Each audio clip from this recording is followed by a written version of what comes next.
ಕಾರಣಾಂತರದಿಂದ ತಡ ಆಯಿತು. ಅದರಿಂದ ನಮಗೆ ಉಪಕಾರವೇ ಆಯಿತು. ಆಚಾರ್ಯರ ಪ್ರವಚನ 4 ಗಂಟೆಗೆ ಪ್ರಾರಂಭ ಆಗಿದ್ದರೆ ನಮಗೆ 1 ಗಂಟೆ ಅವರ ಪ್ರವಚನ ಕೇಳುವ ಅವಕಾಶ ಸಿಗ್ತಾ ಇತ್ತು. ಈಗ ಆಲ್ರೆಡಿ 1.5 ಗಂಟೆ ಕೇಳಿದೆವು. ಈಗ ಮತ್ತೆ ಮುಖತಃ ಇನ್ನೂ 1 ಗಂಟೆ. ಹಾಗೆ ಪೂಜ್ಯ ಆಚಾರ್ಯರು ಪರಮಾನುಗ್ರಹವನ್ನೇ ಮಾಡಿದ್ದಾರೆ. ಇಂತಹ ಈ ಚಳಿಯ ವೆದರಲ್ಲಿ ಜನಗಳೆಲ್ಲ ಮನೆಯಿಂದ ಹೊರಗೆ ಹೋಗಲಿಕ್ಕೆ ಯೋಚನೆ ಮಾಡ್ತಾರೆ. ಆದರೆ ಅಷ್ಟು ದೂರದಿಂದ ಬಂದು ನಮಗೆ ಅನುಗ್ರಹ ಮಾಡಿದ್ದಾರೆ. ಅವರ ದರ್ಶನವೇ ಅಂತಹ ಒಂದು ಪುಣ್ಯವನ್ನು ಕೊಡುವಂಥದ್ದು. ಈ ರೀತಿಯಾಗಿ ಈ ಎಲ್ಲ ಚಳಿ, ಈ ವೆದರು, ಅಷ್ಟು ದೂರದ ಪ್ರಯಾಣ, ಆ ಎಲ್ಲ ಕಷ್ಟಗಳನ್ನು ಸಹಿಸಿಕೊಂಡು ನಮಗೆ ಮಹಾ ಉಪಕಾರವನ್ನೇ ಮಾಡ್ತಾ ಇದ್ದಾರೆ. ಇವತ್ತು 2ನೇ ದಿವಸ ಅವರ ಮುಖದಿಂದ ಕೃಷ್ಣದೇವರು, ಪ್ರಾಣದೇವರು ನಮಗೆ ವಿಶೇಷವಾದಂತಹ ಸಂದೇಶವನ್ನು ನೀಡಲಿ ಅಂತ ಹೇಳಿ ಪ್ರಾರ್ಥನೆ ಮಾಡುತ್ತಾ ಆಚಾರ್ಯರು ನಮ್ಮನ್ನು ಹರಸಬೇಕು ಅಂತ ಬೇಡಿಕೊಳ್ತಾ ಇದ್ದೇನೆ.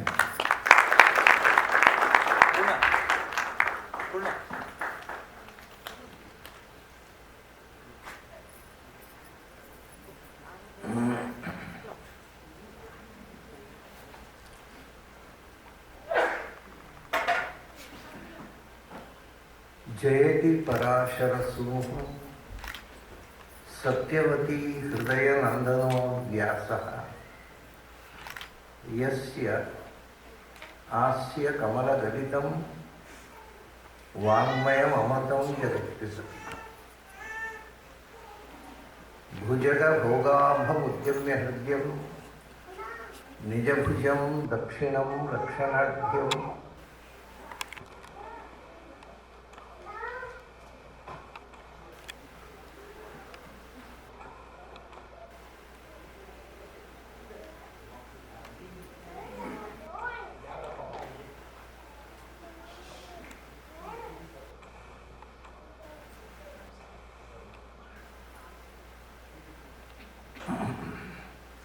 ललित मुद्रित विज्ञान मुद्रम भज भज अनंत मिथ्यालपंतम प्रणतवान् प्राणिनां प्राणभूतं प्रणतिभिः प्रीणैः पूर्णबोधं भवदवोष्णेन तातप्यमानान्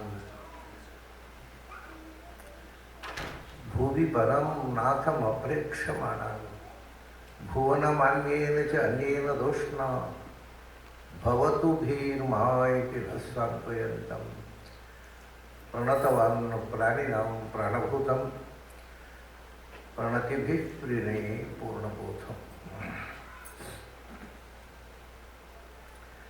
ನನ್ನ ಅಧ್ಯಾತ್ಮ ಬಂಧುಗಳೇ, ಇವತ್ತು ಭಾರತೀಯ ತತ್ವಶಾಸ್ತ್ರದ ಕೆಲವು ವಿಷಯಗಳನ್ನು ಹೇಳ್ತೇನೆ ಅಂತ ನಿನ್ನೆ ಹೇಳಿದ್ದೆ. ಭಾರತೀಯ ತತ್ವಶಾಸ್ತ್ರದ ಅತ್ಯಂತ ಮೂಲಭೂತವಾದ ಬೀಜಾಕ್ಷರ ಯಾವುದು ಹೇಳಿ? ಓಂಕಾರ. ಬರೀ ಭಾರತದಲ್ಲಿ ಹುಟ್ಟಿದ ಎಲ್ಲ ಧರ್ಮಗಳಿಗೆ, ಬರೀ ವೈದಿಕ ಧರ್ಮಕ್ಕಲ್ಲ, ವೈದಿಕ ಧರ್ಮಕ್ಕೆ ಮೂಲ ಬೀಜಾಕ್ಷರ ಓಂಕಾರ ಆಯಿತು. ಇಲ್ಲಿ ಇರತಕ್ಕಂಥ ಬೇರೆ ಧರ್ಮದವರು, ವೇದವನ್ನು ಒಪ್ಪದವರು ಕೂಡ, ಜೈನರಿಗೆ ಓಂಕಾರ ಬೀಜಾಕ್ಷರ, ಬೌದ್ಧರಿಗೆ ಓಂಕಾರ ಬೀಜಾಕ್ಷರ, ಸಿಖ್ಖರಿಗೆ ಓಂಕಾರ ಬೀಜಾಕ್ಷರ. ಹೀಗೆ ಇಲ್ಲಿ ಹುಟ್ಟಿದ ಎಲ್ಲ ಮತಗಳಿಗೂ ಪಾಶ್ಚಾತ್ಯರಲ್ಲಿ ಓಂಕಾರದ್ದೇ ಬಂದದ್ದು, ಓಮ್ನಿ, ಓಮೆನ್ ಇತ್ಯಾದಿಗಳ. ಹಾಗಾಗಿ ಓಂಕಾರ ಅನ್ನೋದು ಒಂದು ಸರ್ವವ್ಯಾಪಿಯಾದ ಬೀಜಾಕ್ಷರ. ಅದರ ಬಗ್ಗೆ ನಾವು ಸ್ವಲ್ಪ ಇವತ್ತು ತಿಳಿದುಕೊಳ್ಳೋಣ. ನಮ್ಮಲ್ಲಿ ಒಂದು ತಪ್ಪು ಕಲ್ಪನೆ ಇದೆ, ಓಂಕಾರವನ್ನು ಹೆಂಗಸರು ಹೇಳಬಾರದು. ಹೀಗೆ ಹೇಳುವ ಮೂಲಕ ಏನಾಯಿತು ಗೊತ್ತಾ?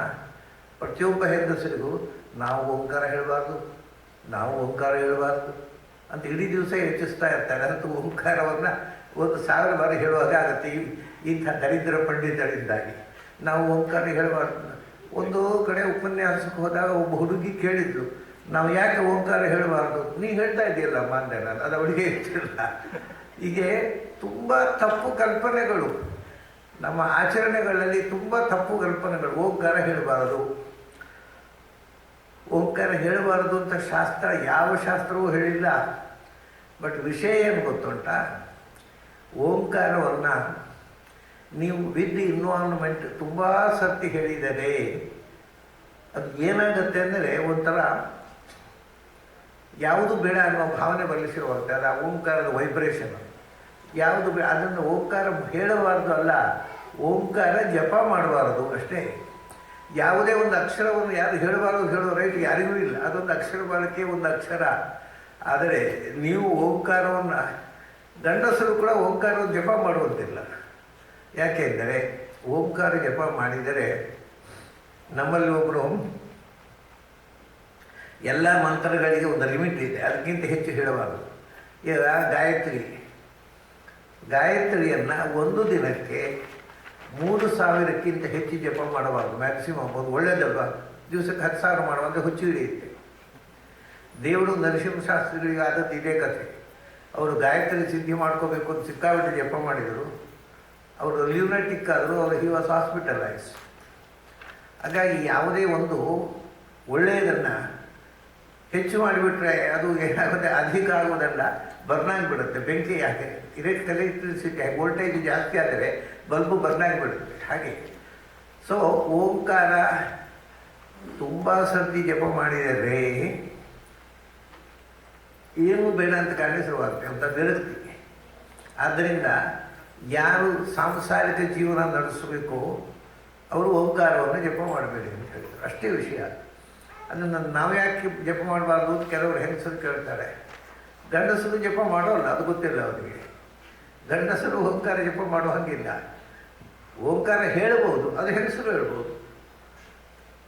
ಬಟ್ ಇನ್ನು ಓಂಕಾರವನ್ನು ನಿರಂತರ ಜಪ ನನಗೆ ರಾಯಚೂರಿನಲ್ಲಿ ಒಬ್ಬರು ಹೆಣ್ಮಗಳು ನನ್ನನ್ನು ಕರೆದು ಹೇಳ್ತಾ ಇದ್ದರು ಒಂದು ಸರ್ತಿ, ಆಚಾರ್ಯ ನನಗೆ ನನ್ನ ಪರಿವಾರದವರೆಲ್ಲ ನನ್ನನ್ನು ತುಂಬ ಪ್ರೀತಿಸ್ತಾರೆ, ನನ್ನ ಗಂಡ ನನ್ನನ್ನು ತುಂಬ ಪ್ರೀತಿಸ್ತಾರೆ, ನನ್ನ ಮಕ್ಕಳು ನನ್ನನ್ನು ತುಂಬ ಪ್ರೀತಿಸ್ತಾರೆ, ನನಗೆ ಬೇಡವಾಗಿದೆ.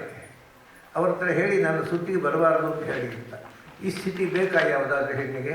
ನನ್ನ ಗಂಡ ನನ್ನನ್ನು ಪ್ರೀತಿಸಬಾರ್ದು, ನನ್ನನ್ನು ಮಕ್ಕಳು ಪ್ರೀತಿಸಬಾರ್ದು ಹೇಳೋ ಹೆಣ್ಣು ಯಾರಾದರೂ ಇದ್ದಾರಾ?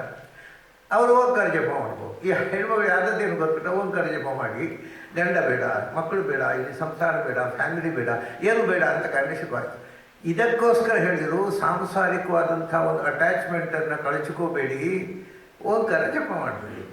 ಓಂಕಾರ ಜಪ ಮಾಡ್ತಾ ಇದ್ದಾರೆ, ಯಾರಿಗೆ ಸಂಸಾರ ಬೇಡ ಅವ್ರ ಜಪ ಹೆಣ್ಮಕ್ಳು ಓದು ಗಂಡಸರು ಮಾಡ್ಬೋದು. ಅದೇ ಸನ್ಯಾಸಿಗಳು ಎಷ್ಟು ಬೇಕಾದ್ರೂ ಮಾಡಿ ಎಂದರು. ಆದರೆ ಎಷ್ಟು ಬೇಕಾದರೆ ಅಂದರೆ ಒಂದು ಲಿಮಿಟ್ ಇದೆ. ನಾನು ಹೇಳಿದೆ, ಗಾಯತ್ರಿ 3000, ಅಷ್ಟಾಕ್ಷರ 9000, ಓಂಕಾರ 12,000. ಅದಕ್ಕಿಂತ ಹೆಚ್ಚು ಜಪ ಮಾಡಬಾರ್ದು. ಯಾಕೆ ಗೊತ್ತಾ?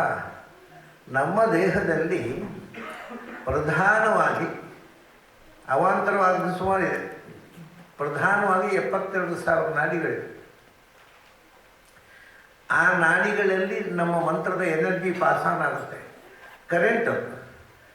72,000 ಪ್ರಧಾನ ನಾಡಿಗಳಾದ್ದರಿಂದ ಯಾವುದೇ ಮಂತ್ರ ಒಂದು ದಿನದಲ್ಲಿ 72,000 ಸಂಖ್ಯೆಗಿಂತ ಹೆಚ್ಚು ಜಪ ಮಾಡಬೇಡಿ.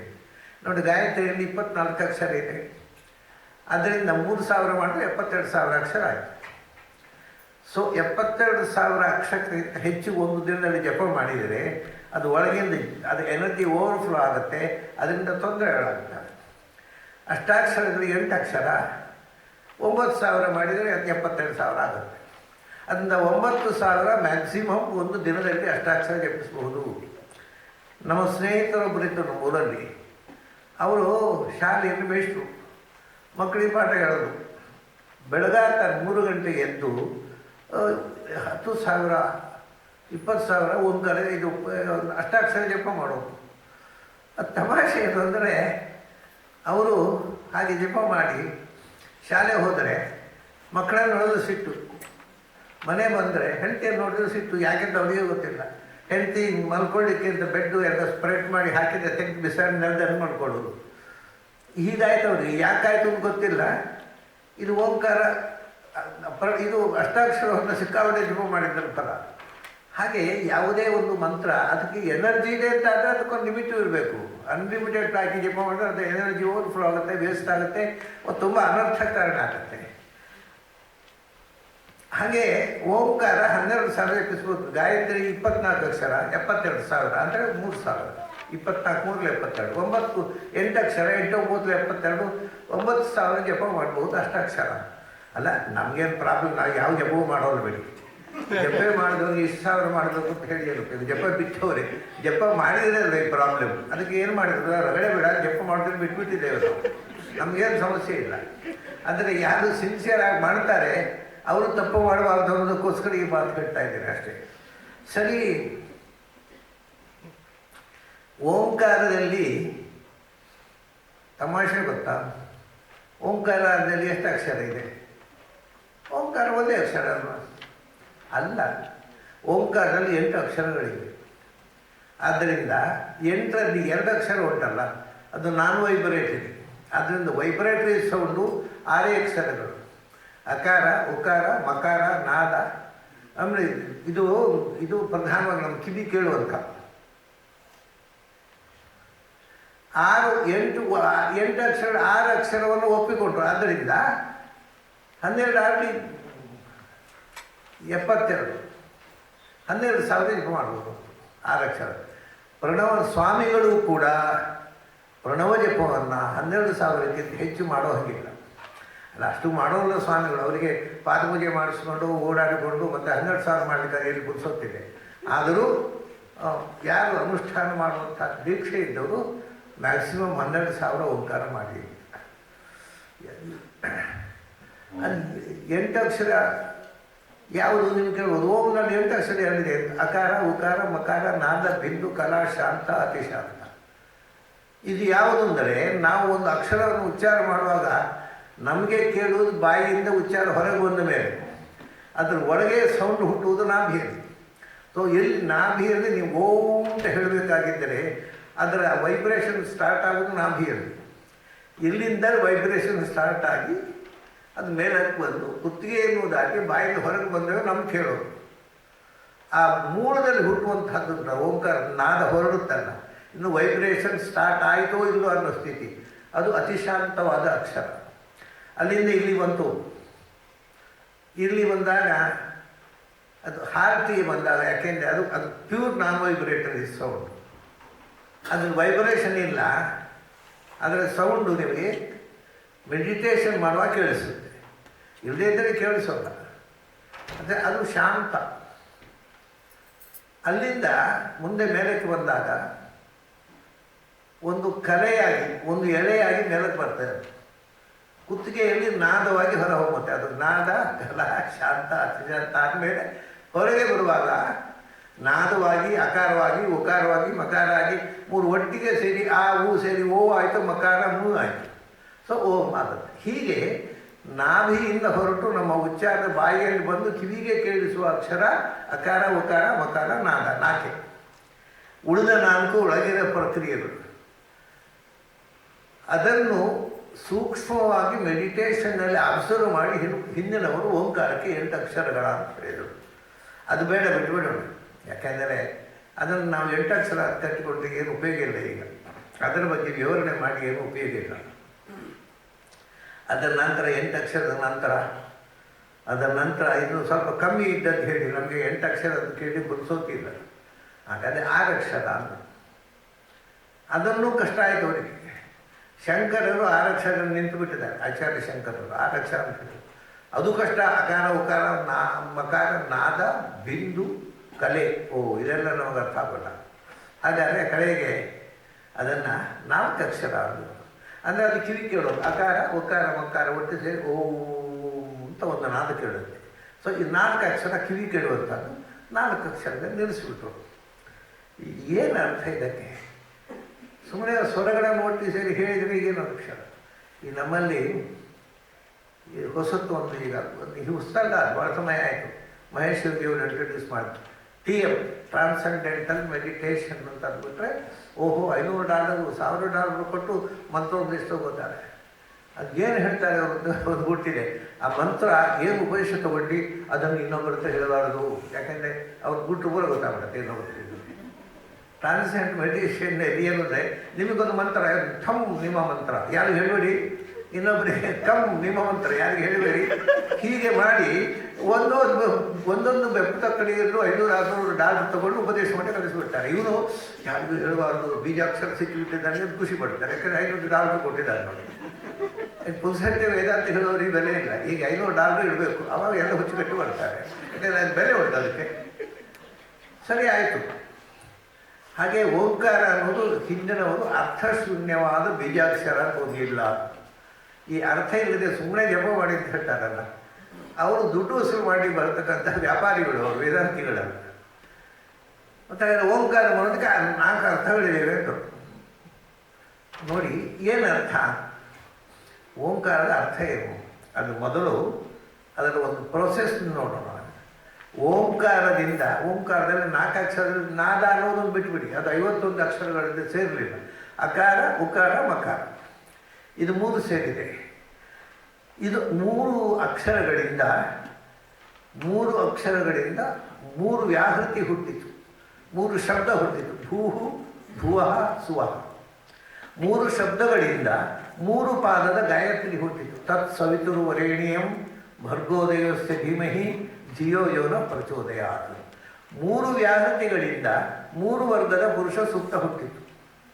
18 ಮಂತ್ರಗಳಿಗೆ ಯಜುರ್ವೇದದಲ್ಲಿ, ಋಗ್ವೇದದಲ್ಲಿ ಪುರುಷ ಸೂಕ್ತದಲ್ಲಿ 16 ಮಂತ್ರ ಉಂಟು. ಅದನ್ನು 3 ವಿಭಾಗ ಮಾಡಿದ್ದಾರೆ. ಒಂದು ವರ್ಗ 5, 10ನೇ ವರ್ಗ ತನಕ 2, 10ರಿಂದ 16 ತನಕ 3 ವರ್ಗಗಳು. ಪುರುಷ ಸೂಕ್ತದ 3 ವರ್ಗದಿಂದ 3 ವೇದಗಳು ಹುಟ್ಟಿತು. ಹಾಗಾಗಿ ಓಂ ಅನ್ನೋದು is N abbreviation of 3 Vedas. 3 ವೇದಗಳ ಎಸೆನ್ಸು ಓಂಕಾರ. ಅದು ಕ್ಯಾಪ್ಸೂಲ್, ಅದು ಕಂಡೆನ್ಸ್ಡ್ ಕ್ಯಾಪ್ಸೂಲ್. ಇಡೀ 3 ವೇದಗಳ ಸಾರ 3 ಅಕ್ಷರದಲ್ಲಿಂದ ಹುದುಗಿದರೆ. ಹೀಗೆ ನಾವು ಸ್ಥೂಲವಾಗಿ ನೋಡೋಣ. ಅದಕ್ಕೆ ಕಾರಣ ಏನೆಂದರೆ ಋಗ್ವೇದ ಶುರುವಾಗುತ್ತೆ. ನೀವು ಕೇಳ್ಬೋದು, ಅಕಾರಕ್ಕೂ ಋಗ್ವೇದಕ್ಕೆ ಏನು ಸಂಬಂಧ? ಎಲ್ಲ ಅಕ್ಷರಗಳು ಋಗ್ವೇದಲ್ಲಿದೆ, ಎಲ್ಲ ಅಕ್ಷರಗಳು ಯಜುರ್ವೇದದಲ್ಲಿದೆ, ಎಲ್ಲ ಅಕ್ಷರಗಳು ಸಾಮವೇದಲ್ಲಿದೆ. ಇದು ಬರೀ ಅಕಾರ ಯಾಕೆ ಅಂತ ಅದಕ್ಕೊಂದು ಸೂಚನೆ ಇದೆ. ಋಗ್ವೇದ ಶುರುವಾಗುವುದು ಹೇಗೆ? ಅಗ್ನಿಮೀಳೆ ಪುರೋಹಿತ ಯಜ್ಞಸ್ಯ ದೇವ ಮೃತ್ಯುಜಂ, ಆದಿಂದ ಶುರುವಾಯಿತು. ಅದು ಋಗ್ವೇದದ ಅಕ್ಷರ. ಆಮೇಲೆ ಅಕಾರದಿಂದ ಮತ್ತೆ ಇಕಾರ 2ನೇ ಅಕ್ಷರ ವಸ್ತುತಃ. ಆದರೆ ಅದು ಇಕಾರವನ್ನು ಹೇಳಿದ್ದು 2ನೇ ಅಕ್ಷರ ಇಕಾರ, ಅದು ಯಜುರ್ವೇದ ಅಕ್ಷರ. ಯಾಕೆ? ಇಷೇತ್ತೋರ್, ಆದಿಂದ ಈಗ ಬಂದರು. ಇಷೇತ್ತೋರ್ ಜೇತ್ವಾ ವಾಯುವಸ್ಥೋ ವಾಯುವಸ್ಥ ದೇವೋ ವಸ್ತಮಿತ ಪ್ರಾರ್ಪಯತ ಶ್ರೇಷ್ಠದವಾಯ ಕರ್ಮಣ ಆಪ್ಯಾಯಂತ ಮಧ್ವನಿಯ ದೇವಭಾಗ ಮುದ್ಯಸ್ವತಿ ಪ್ರಯಾವತಿ ಹನ ನೀವಾಯಕ್ಷ್ಮಾವಸ್ಥೇನ ಈಶತ ಮಾಘಶಂಸೋ ಅಂತ ಹೀಗೆ ಹೋಗ್ತದೆ. ಯಜ್ಞಸ್ಯ ಹೇಗೆ ಪರಿವರ್ಣ ತದ್ಧ್ರುವಾಸ್ಮಿನ್ ಭವತೋ ಸ್ಯಾತ ಬಹ್ವೀ ಯಜಮಾನಸ್ಯ ಪಶೂನ್ ಪಾಹಿ. ಇದು ಒಂದು ಸೆಂಟೆನ್ಸ್, ಯಜುರ್ವೇದ ಮೊದಲನೇ ಸೆಂಟೆನ್ಸ್. ಅದು ಇಕಾರದಿಂದ ಶುರುವಾಯಿತು. ಎಲ್ಲಿ ಮುಗಿಯುತ್ತೆ? ಸಮುದ್ರೋ ಬಂಧು, ಉಕಾರದಲ್ಲಿ ಮುಗಿಯುತ್ತದೆ. ಅದರಿಂದ ಆದಲ್ಲಿ ಶುರು ಮಾಡಿ ಹೂ ಬಂದರೆ ಋಗ್ವೇದ ಯಜುರ್ವೇದ ಆಯಿತು. ಆಮೇಲೆ ಸಾಮವೇದ ಆಗಬೇಕು. ಸಾಮವೇದ ಕೂಡ ಅಕಾರದಲ್ಲೇ ಶುರುವಾಗುವುದು. ಅಗ್ನಾಯ ಹಿವಿತೆಯೇ, ಅವರು ಅಗ್ನಾಯ ಹಿವಿತೆ ಅಂತ ಹೇಳೋದಿಲ್ಲ, ಓಗ್ನಾಯಿ ಅಂತಾರೆ. ಅಗ್ನಿ ಅಂತ ಅನ್ನೋದಿಲ್ಲ ಅವರು. ಅದನ್ನು ಮತ್ತೆ ಸ್ಪ್ಲಿಟ್ ಹೋಗಲಿ, ಅದು ಹೇಳು ವಿಧಾನ ಬೇರೆ. ಶುರುವಾಗೋದು ಅಕಾರದಿಂದ, ಮುಗಿಯೋದು ಶನ್ನೋ ಬೃಹಸ್ಪತಿ ಅಂತ ಧಾತು ಉಕಾರದಲ್ಲಿ ಮುಗಿಯೋದು. ಯಾಕೆಂದರೆ ಅಕಾರ ಅಂದರೆ ಪದ್ಯ, ಉಕಾರ ಅಂದರೆ ಗದ್ಯ. ಪದ್ಯ ಗದ್ಯಾತ್ಮಕವಾಗಿರ್ತಕ್ಕಂಥದ್ದು ಸಾಮವೇದ, ಆದ್ದರಿಂದ ಅದು ಅಕಾರ. ಮತ್ತು ಮಕಾರ ಯಾವುದು? ಮಕಾರ ಅನ್ನೋದು ನಾವು ಹರಿಹಿ ಓಂ ಅಂತ ಹೇಳ್ತೇವೆ, ಓಂ ಅಂತ ಹೇಳೋದಿಲ್ಲ. ಅದು ಪೂರ್ತಿ ಮಕಾರ ಅಲ್ಲ, ಮಕಾರದ ಅರ್ಧೋಚ್ಚಾರ. ಹರಿಹಿ ಓಂ ಅಷ್ಟೇ. ಅಂತ ಬಾಯ್ಬಿಟ್ಟು ಹೇಳೋದಿಲ್ಲ, ಅದು ನಾದ, ಅದು ಸಂಗೀತ, ಅದೇ ಸಾಮವೇದ. ಹೀಗೆ 3 ವೇದಗಳಿಗೆ ಸಂಬಂಧಪಟ್ಟ 3 ಅಕ್ಷರ ಆಗಿ ನಮಗೂ ಇವು ಕಾಣಿಸುತ್ತೇವೆ. ಅದು ಋಗ್ವೇದದ ಅರ್ಥವನ್ನು ಹೇಗೆ ಹೇಳುತ್ತೆ ಅನ್ನೋದು ಮತ್ತೆ ಅನಂತರದ ವಿಷಯ. ಸೂಕ್ಷ್ಮವಾಗಿ ನೀವು ನೋಡಿದರೆ ಋಗ್ವೇದದ ಮೊದಲನೇ ಅಕ್ಷರ ಅಕಾರ, ಯಜುರ್ವೇದದ ಮೊದಲನೇ ಅಕ್ಷರ ಉಕಾರ, ಕೊನೆಯ ಅಕ್ಷರ ಉಕಾರ, ಆಮೇಲೆ ಸಾಮವೇದದ ಗಾಣ ಮಕಾರ.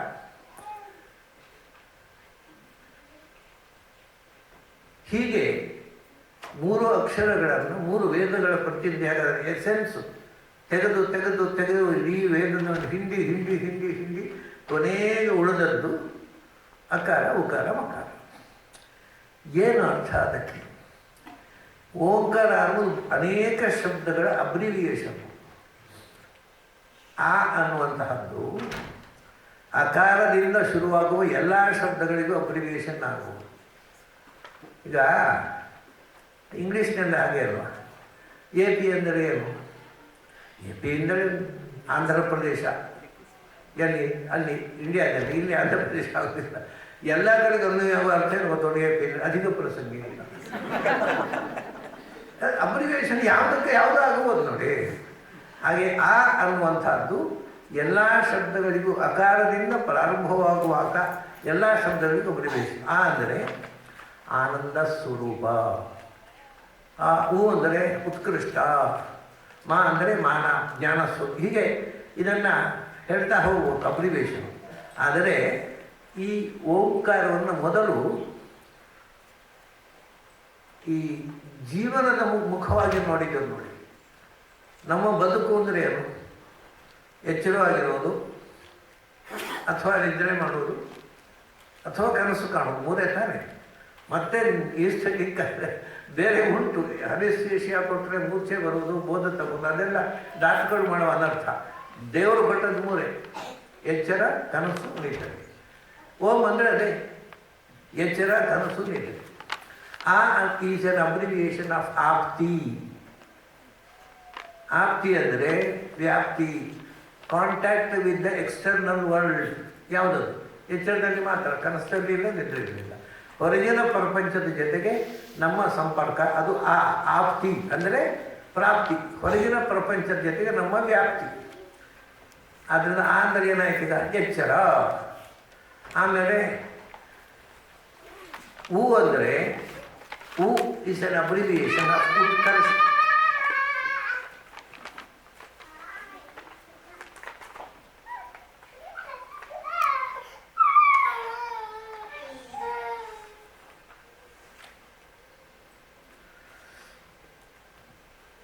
ದಯವಿಟ್ಟು ಉಪನ್ಯಾಸಕರಿಗೆ ಬರುವಾಗ ಸಾಧ್ಯ ಆದರೆ ಮಕ್ಕಳನ್ನು ಬಿಟ್ಟು ಬನ್ನಿ. ಯಾಕೆಂದರೆ ಅವ್ರು ನಿಮಗೆ ಕೇಳಲಿಕ್ಕೆ ಬಿಡುವುದಿಲ್ಲ, ನನಗೆ ಹೇಳಲಿಕ್ಕೂ ಬಿಡುವುದಿಲ್ಲ, ಉಳಿದವರಿಗೆ ಕೇಳಲಿಕ್ಕೂ ಬಿಡೋದಿಲ್ಲ. ಅನ್ನು ಮಕ್ಕಳ ಮೇಲೆ ಮಮತೆ ಇರಬಹುದು. ನಮಗೆ ನಿಜವಾಗಿ ಮಮತೆ ಇರುವುದಾದರೆ ಮಕ್ಕಳನ್ನು ಬೇರೆ ವ್ಯವಸ್ಥೆ ಮಾಡಿ ಆಡಲಿಕ್ಕೆ ಬಿಟ್ಟು ಬರಬೇಕು. ಅವರನ್ನು ಇಲ್ಲಿ ಕರ್ಕೊಂಡು ಬಿಟ್ಟರೆ ಅವರಿಗೆ ಉಪನಿಷತ್ತು ಅರ್ಥ ಆಗೋದಿಲ್ಲ. ಅವರದ್ದೇನು ತಪ್ಪಿಲ್ಲ. ಈ ಬೋರಿಂಗ್ ಯಾಕೆ ಮಾಡ್ತಾರೆ? ಹೊರತು ಹೋಗ್ತಾರೆ ಅವರು. ಆದರೆ ಯಾರಿಗೆ ಅರ್ಥ ಆಗುತ್ತೋ ಅವ್ರು ಮಾತಾಡೋ ಕೂತಾರೆ ಹೇಳಲಿಕ್ಕಾಗತ್ತೆ. ಆ ಅಂದರೆ ಎಚ್ಚರ ಆಯಿತು. ಉ ಈಸ್ ಎನ್ ಅಬ್ರಿವಿಯೇಷನ್ ಆಫ್ ಉತ್ಕರ್ಷ. ಉತ್ಕರ್ಷ ಅಂದರೆ ವಿಡ್ರಾವಲ್ ಅಂತ ಸಂಸ್ಕೃತಿ ಅರ್ಥ. ಅಂದರೆ ಹೊರಗಿನ ಪ್ರಪಂಚದಿಂದ ವಿಡ್ರಾವಲ್, ಒಳಗಿನ ಪ್ರಪಂಚಕ್ಕೆ ಹೋದೆ, ಅದೇ ಕನಸು. ಸೊ ಉ ಅಂದರೆ ಕನಸು. ಆಮೇಲೆ ಮಾ. ಮಾ ಅಂದರೆ ಮಾನ. ಅದಕ್ಕೆ ಇಂಗ್ಲೀಷ್ನಲ್ಲಿ ಮರ್ಜರ್ ಅಂತಾರಲ್ಲ, ಅದೇ ಅರ್ಥ ಮಾನ ಅನ್ನೋದಕ್ಕೆ. ಮರ್ಜರ್ ಅಂದರೆ ಏನು? ನಾವು ಎಚ್ಚರದಲ್ಲಿ ಈ ಸೆಂಟರ್ನಿಂದ ನಮಗೆ ಜ್ಞಾನ, ಅದಕ್ಕೋಸ್ಕರ ಎಚ್ಚರ ಆದ ತಕ್ಷಣ ಕಣ್ಣು ತೆರಿತೀವಿ. ಕಣ್ಣಿನ ಮೂಲಕ ಹೊರಗಿನ ಪ್ರಪಂಚದ ಸಂಪರ್ಕ. ಅದ ನಂತರ ಉತ್ಕರ್ಷ, ಒಳಗೆ ಹೋದೆವು. ಎಲ್ಲಿ ಹೋದೆವು? ಇಲ್ಲಿಯ ಸೆಂಟರ್ ಆನ್ ಆಯಿತು. ಈ ಸೆಂಟರ್ ಆನ್ ಇಲ್ಲಿ ಕುತ್ತಿಗೆಯಲ್ಲಿ ಅದು ಕೆಳಗಿನ ಒಂದು ಸಣ್ಣ ನಾಲಿಗೆ ಇದೆಯಲ್ಲ, ಅದರ ತುದಿಯಲ್ಲಿ ಒಂದು ಸೆಂಟರ್ ಇದೆ. ಅದು ಆನ್ ಆಯಿತು. ಆನ್ ಆದ ತಕ್ಷಣ ಅಲ್ಲಿ ಆ ಸ್ಕ್ರೀನಲ್ಲಿ ಕನಸು ಕಾಣಲಿಕ್ಕೆ ಪ್ರಾರಂಭ ಆಯಿತು. ಸರಿ, ಅಲ್ಲಿಂದ ಎನರ್ಜಿ ಇಲ್ಲಿಗೆ ಬಂತು, ನಿದ್ರೆ ಬಂತು. ಅಂದರೆ ಇಲ್ಲಿಗೆ ಬಂದ ಭಗವಂತ ಜೀವದ ಒಟ್ಟಿಗೆ. ಸೊ ಭಗವಂತ ಜೀವ ಮರ್ಜರ್, ಒಬ್ಬರಿಗೊಬ್ಬರು ಮರ್ಜರ್ ಆಗಿ ಇಲ್ಲಿ ವಾಸ ಮಾಡೋದುಂಟಲ್ವ, ಅದು ಡೀಪ್ ಸ್ಲೀಪ್. ಅದು ಡೀಪ್ ಸ್ಲೀಪು ಅಂದರೆ ಸೌಂಡ್ ಸ್ಲೀಪು. ಕೆಲವರು ಹೇಳಿದಾಗ ಸ್ಲೀಪ್ ವಿತ್ ಸೌಂಡ್ ಅಲ್ಲ, ಸೌಂಡ್ ಸ್ಲೀಪ್ ಆಯ್ತಾ? ಅದು ನಿದ್ರೆ. ಇದು 3 ಅವಸ್ಥೆ. ಆ ಉ ಇಲ್ಲಿ ಆ ಇದೆ ಅಂದರೆ ವೇಕಿಂಗ್ ಸ್ಟೇಟ್. ಅದು ಎಚ್ಚರ. ಆ ಎನರ್ಜಿ ಇಲ್ಲಿ ಆಜ್ಞಾಚಕ್ರದಲ್ಲಿದ್ದ ಎನರ್ಜಿ ಕೆಳಗೆ ಬಂದು ಕುತ್ತಿಗೆಯಲ್ಲಿ ಬಂದು ಕೂತ್ಬಿಟ್ರೆ ಆಗ ಹೊರಗಿನದ್ದೇನೂ ಕಾಣೋಲ್ಲ, ಮತ್ತು ಒಳಗಿನದ್ದೆಲ್ಲ ಕಾಣಲಿಕ್ಕೆ ಶುರುವಾಗುತ್ತೆ. ಕನಸು ಒಳಗಿನಿಂದ ಹೊಸ ಸೃಷ್ಟಿ, ಪ್ರಪಂಚ ಸೃಷ್ಟಿ ಆಗುತ್ತೆ, ಏನೇನೋ ಕಾಣುತ್ತೆ. ಹಿಂದಿನವರು ಹೇಳಿದರು, ಕನಸು ಅನ್ನೋದು ಶ್ರುತಂಚ ಅಶ್ರುತಂಚ, ದೃಷ್ಟಂಚ ಅದೃಷ್ಟಂಚ, ಅನುಭೂತಂಚ ಅನನುಭೂತಂಚ, ಸರ್ವಂ ಪಶ್ಯತಿ ಸರ್ವಂ ಪಶ್ಯತಿ ಅಂತ. ಕನಸು ಕಾಣೋದು ಹೇಗೆ? ಕನಸು ಕಾಣೋದು ಹೇಗೆ? ಈ ಡ್ರೀಮಾಲಜಿ ಬಹಳ ಅದ್ಭುತ ವಿಷಯ ಇದು. ಕನಸು ಕಾಣೋದು ನಾವು ಎಚ್ಚರದಲ್ಲಿ ಏನೇನನ್ನು ಕಂಡಿದ್ದೇವೆ, ಅದನ್ನು ಪಡೆಯಲಿಕ್ಕಾಗಲಿಲ್ಲ, ಅದನ್ನು ಕನಸಲ್ಲಿ ಕಾಣ್ತೇವೆ ಅಂತ. ಅದಷ್ಟೇ ಅಲ್ಲ, ಇವಾಗ ನಾಳೆ ನಡೆಯುವುದು ಇವತ್ತು ಕನಸಲ್ಲಿ ಕಾಣುತ್ತೆ, ಹೌದು. ಅದು ನಮ್ಮ ಎಚ್ಚರದ ಯಾವುದೋ ಒಂದು ಸಂಸ್ಕಾರದಿಂದ ಕಾಣೋದಲ್ಲ, ನಾಳೆ ನಡೆಯುವುದು. ನಮ್ಮ ಸ್ನೇಹಿತರೊಬ್ಬರು ಇಲ್ಲೇ ಇದ್ದಾರೆ ಈಗ ಅಮೇರಿಕಾದಲ್ಲಿ. ಅವರು ಉಡುಪಿಯಲ್ಲಿದ್ದಾಗ ಅವ್ರು ಜಸ್ಟ್ SSLC ಆಯಿತು ಅವರಿಗೆ. SSLC ಆದಮೇಲೆ ಯಾವುದೋ ಉದ್ಯೋಗ ಮಾಡಬೇಕು, ಬಡತನ, ನನ್ನ ಮೇಲೆ ಕಲಿಸೋಲ್ಲ, ಏನು ಬೇಕಾದ್ರೆ ಉದ್ಯೋಗ ಮಾಡೋದು ಅವರಪ್ಪ. ಅವರು ನೇವಿಯಲ್ಲಿ ಸೇರಿದರು, ಅಲ್ಲಿ ಸರ್ವರು ಬಂದವರಿಗೆ ಕಾಫಿ ತಿಂಡಿ ಸಪ್ಲೈ ಮಾಡೋದು ಶಿಪ್ಪಿನಲ್ಲಿ.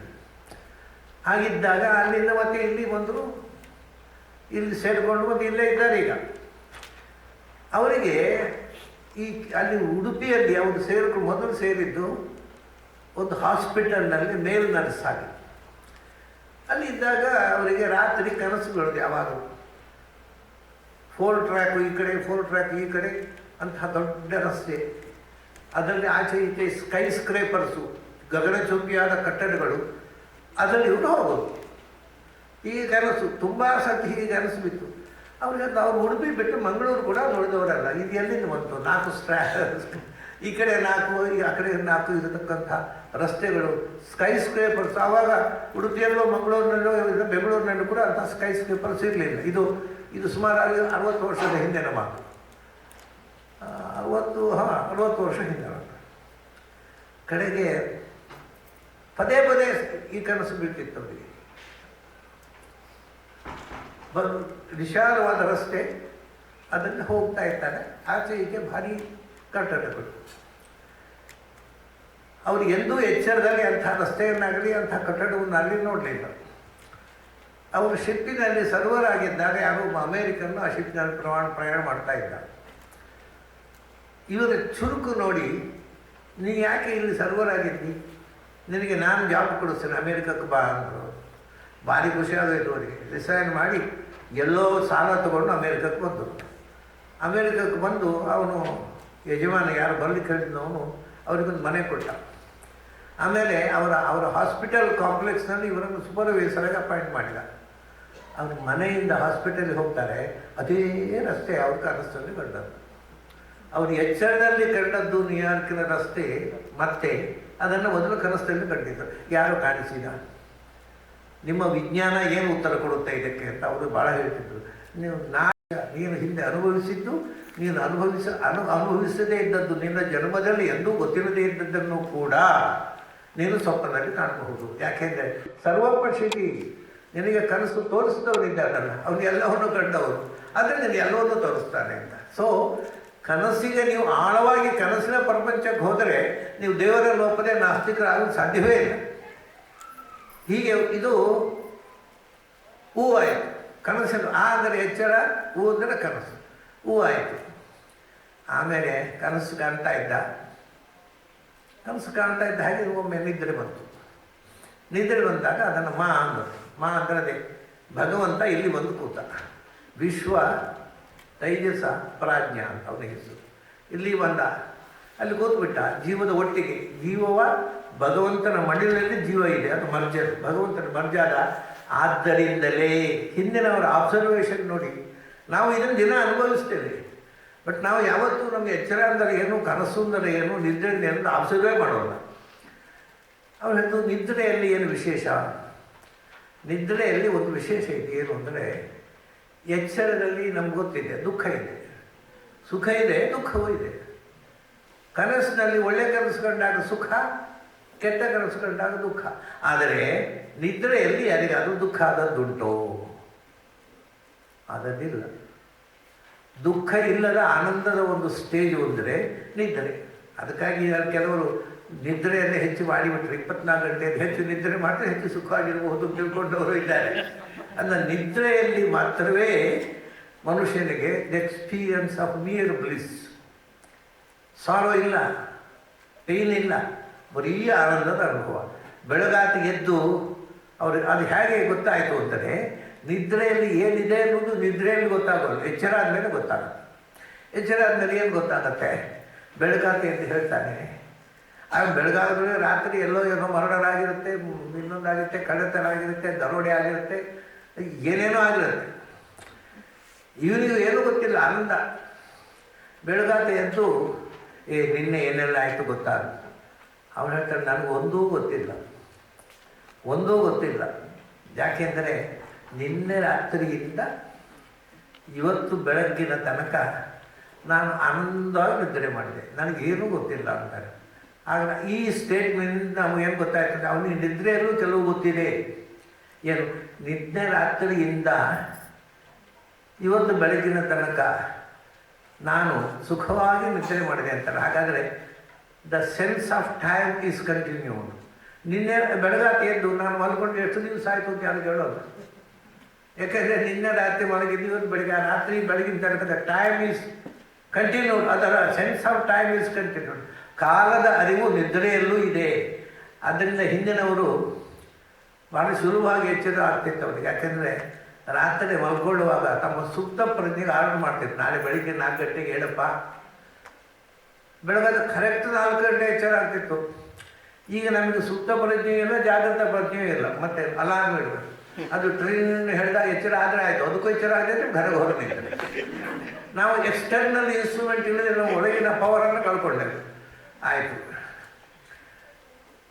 ಕಾಲದ ಕಂಟಿನ್ಯೂಯೇಷನ್ ಇದೆ ನಿದ್ರೆಯಲ್ಲಿ, ರಾತ್ರಿ ಬೆಳಗಿನ ತನಕ. ಯಾರು ನಿದ್ರೆ ಮಾಡಿದ್ದು? ನಾನು. ಓಹೋ, awareness of the self is that.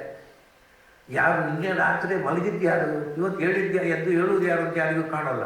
So the awareness of the self is continued. ಕಾಲದ ಅರಿವಿದೆ, ಸೆಲ್ಫ್ ಆತ್ಮದ ಅರಿವಿದೆ, ಆಮೇಲೆ ಸುಖವಾಗಿ ನಿದ್ರೆ ಬಂತು. So awareness of the bliss is that. ನಿದ್ರೆಯಲ್ಲಿ ಸುಖವಾಗಿದೆ ಇದ್ದೆ ಅನ್ನೋದು ನಿದ್ರೆಯಲ್ಲಿ ಗೊತ್ತಾಗೋದ್ರೆ ಎಚ್ಚರ ಆದ್ಮೇಲೆ ಗೊತ್ತಾಗುತ್ತೆ ಸುಖವಾಗಿದ್ದೆ ನಾನು ಅಂತ. 3 ಆಯಿತಾ? ಇನ್ನೊಂದು ಒಳ್ಳೆಯ ಅರಿವಿದೆ. ಏನು ಅಂದರೆ ಅವೇರ್ನೆಸ್ ಆಫ್ ದ ಇಗ್ನರೆನ್ಸ್. ನನಗೇನು ಗೊತ್ತಿಲ್ಲ. ಎಚ್ಚರ ಆದ ಕೂಡಲೇ ನನಗೆಲ್ಲ ಗೊತ್ತಿದೆ ಅಂತ ಶುರುವಾಗುತ್ತೆ. ಏನು ಗೊತ್ತಿದೆ, ಗೊತ್ತಿಲ್ಲದೆ ಏನೂ ಗೊತ್ತಿಲ್ಲ ನಿಜವಾಗಿ. ಆದರೂ ಎಚ್ಚರ ಆದ ಕೂಡಲೇ ನಾನು ಮಹಾಬುದ್ಧಿವಂತ, ನನಗೆ ಗೊತ್ತಿಲ್ಲದ್ದು ಏನೂ ಇಲ್ಲ ಅಂತ. ಸಾಮಾನ್ಯವಾಗಿ ಇದೇನು ಅಂದರೆ ಇವನು ಅಶ್ವತ್ಥಾಮ ಒಂದು ಮಾತು ಹೇಳ್ತಾನೆ, ಯಾರು ಬುದ್ಧಿವಂತರು ಅಂತ ಕೇಳಿ ಗಂಡಸರನ್ನ ಕೇಳಬೇಡಿ. ಯಾಕೆಂದರೆ ಪ್ರತಿಯೊಬ್ಬ ಗಂಡಸು ನನಕ್ಕಿಂತ ಬುದ್ಧಿವಂತ ಪ್ರಪಂಚದಲ್ಲಿದ್ದಾನೆ ಅನ್ನೋದು ಒಪ್ಪಲಿಕ್ಕೆ ಸಿದ್ಧ ಇಲ್ಲ. ನಾನು ದೊಡ್ಡ ಶ್ರೇಷ್ಠ ಬುದ್ಧಿವಂತ ನಾನು. ಸರ್ವೋಪಿ ಮನ್ಯತೆ ಲೋಕೆ ಆತ್ಮಾನಂ ಬುದ್ಧಿವಂತರ. ಪ್ರತಿಯೊಬ್ಬರಂತ ಕೇಳಿ ನಿಜವಾದ ಬುದ್ಧಿವಂತ ನಾನು, ಉಳಿದವರು ಯಾರಿಗೂ ಬುದ್ಧಿ ಇಲ್ಲ ಅಂತಾನೆ.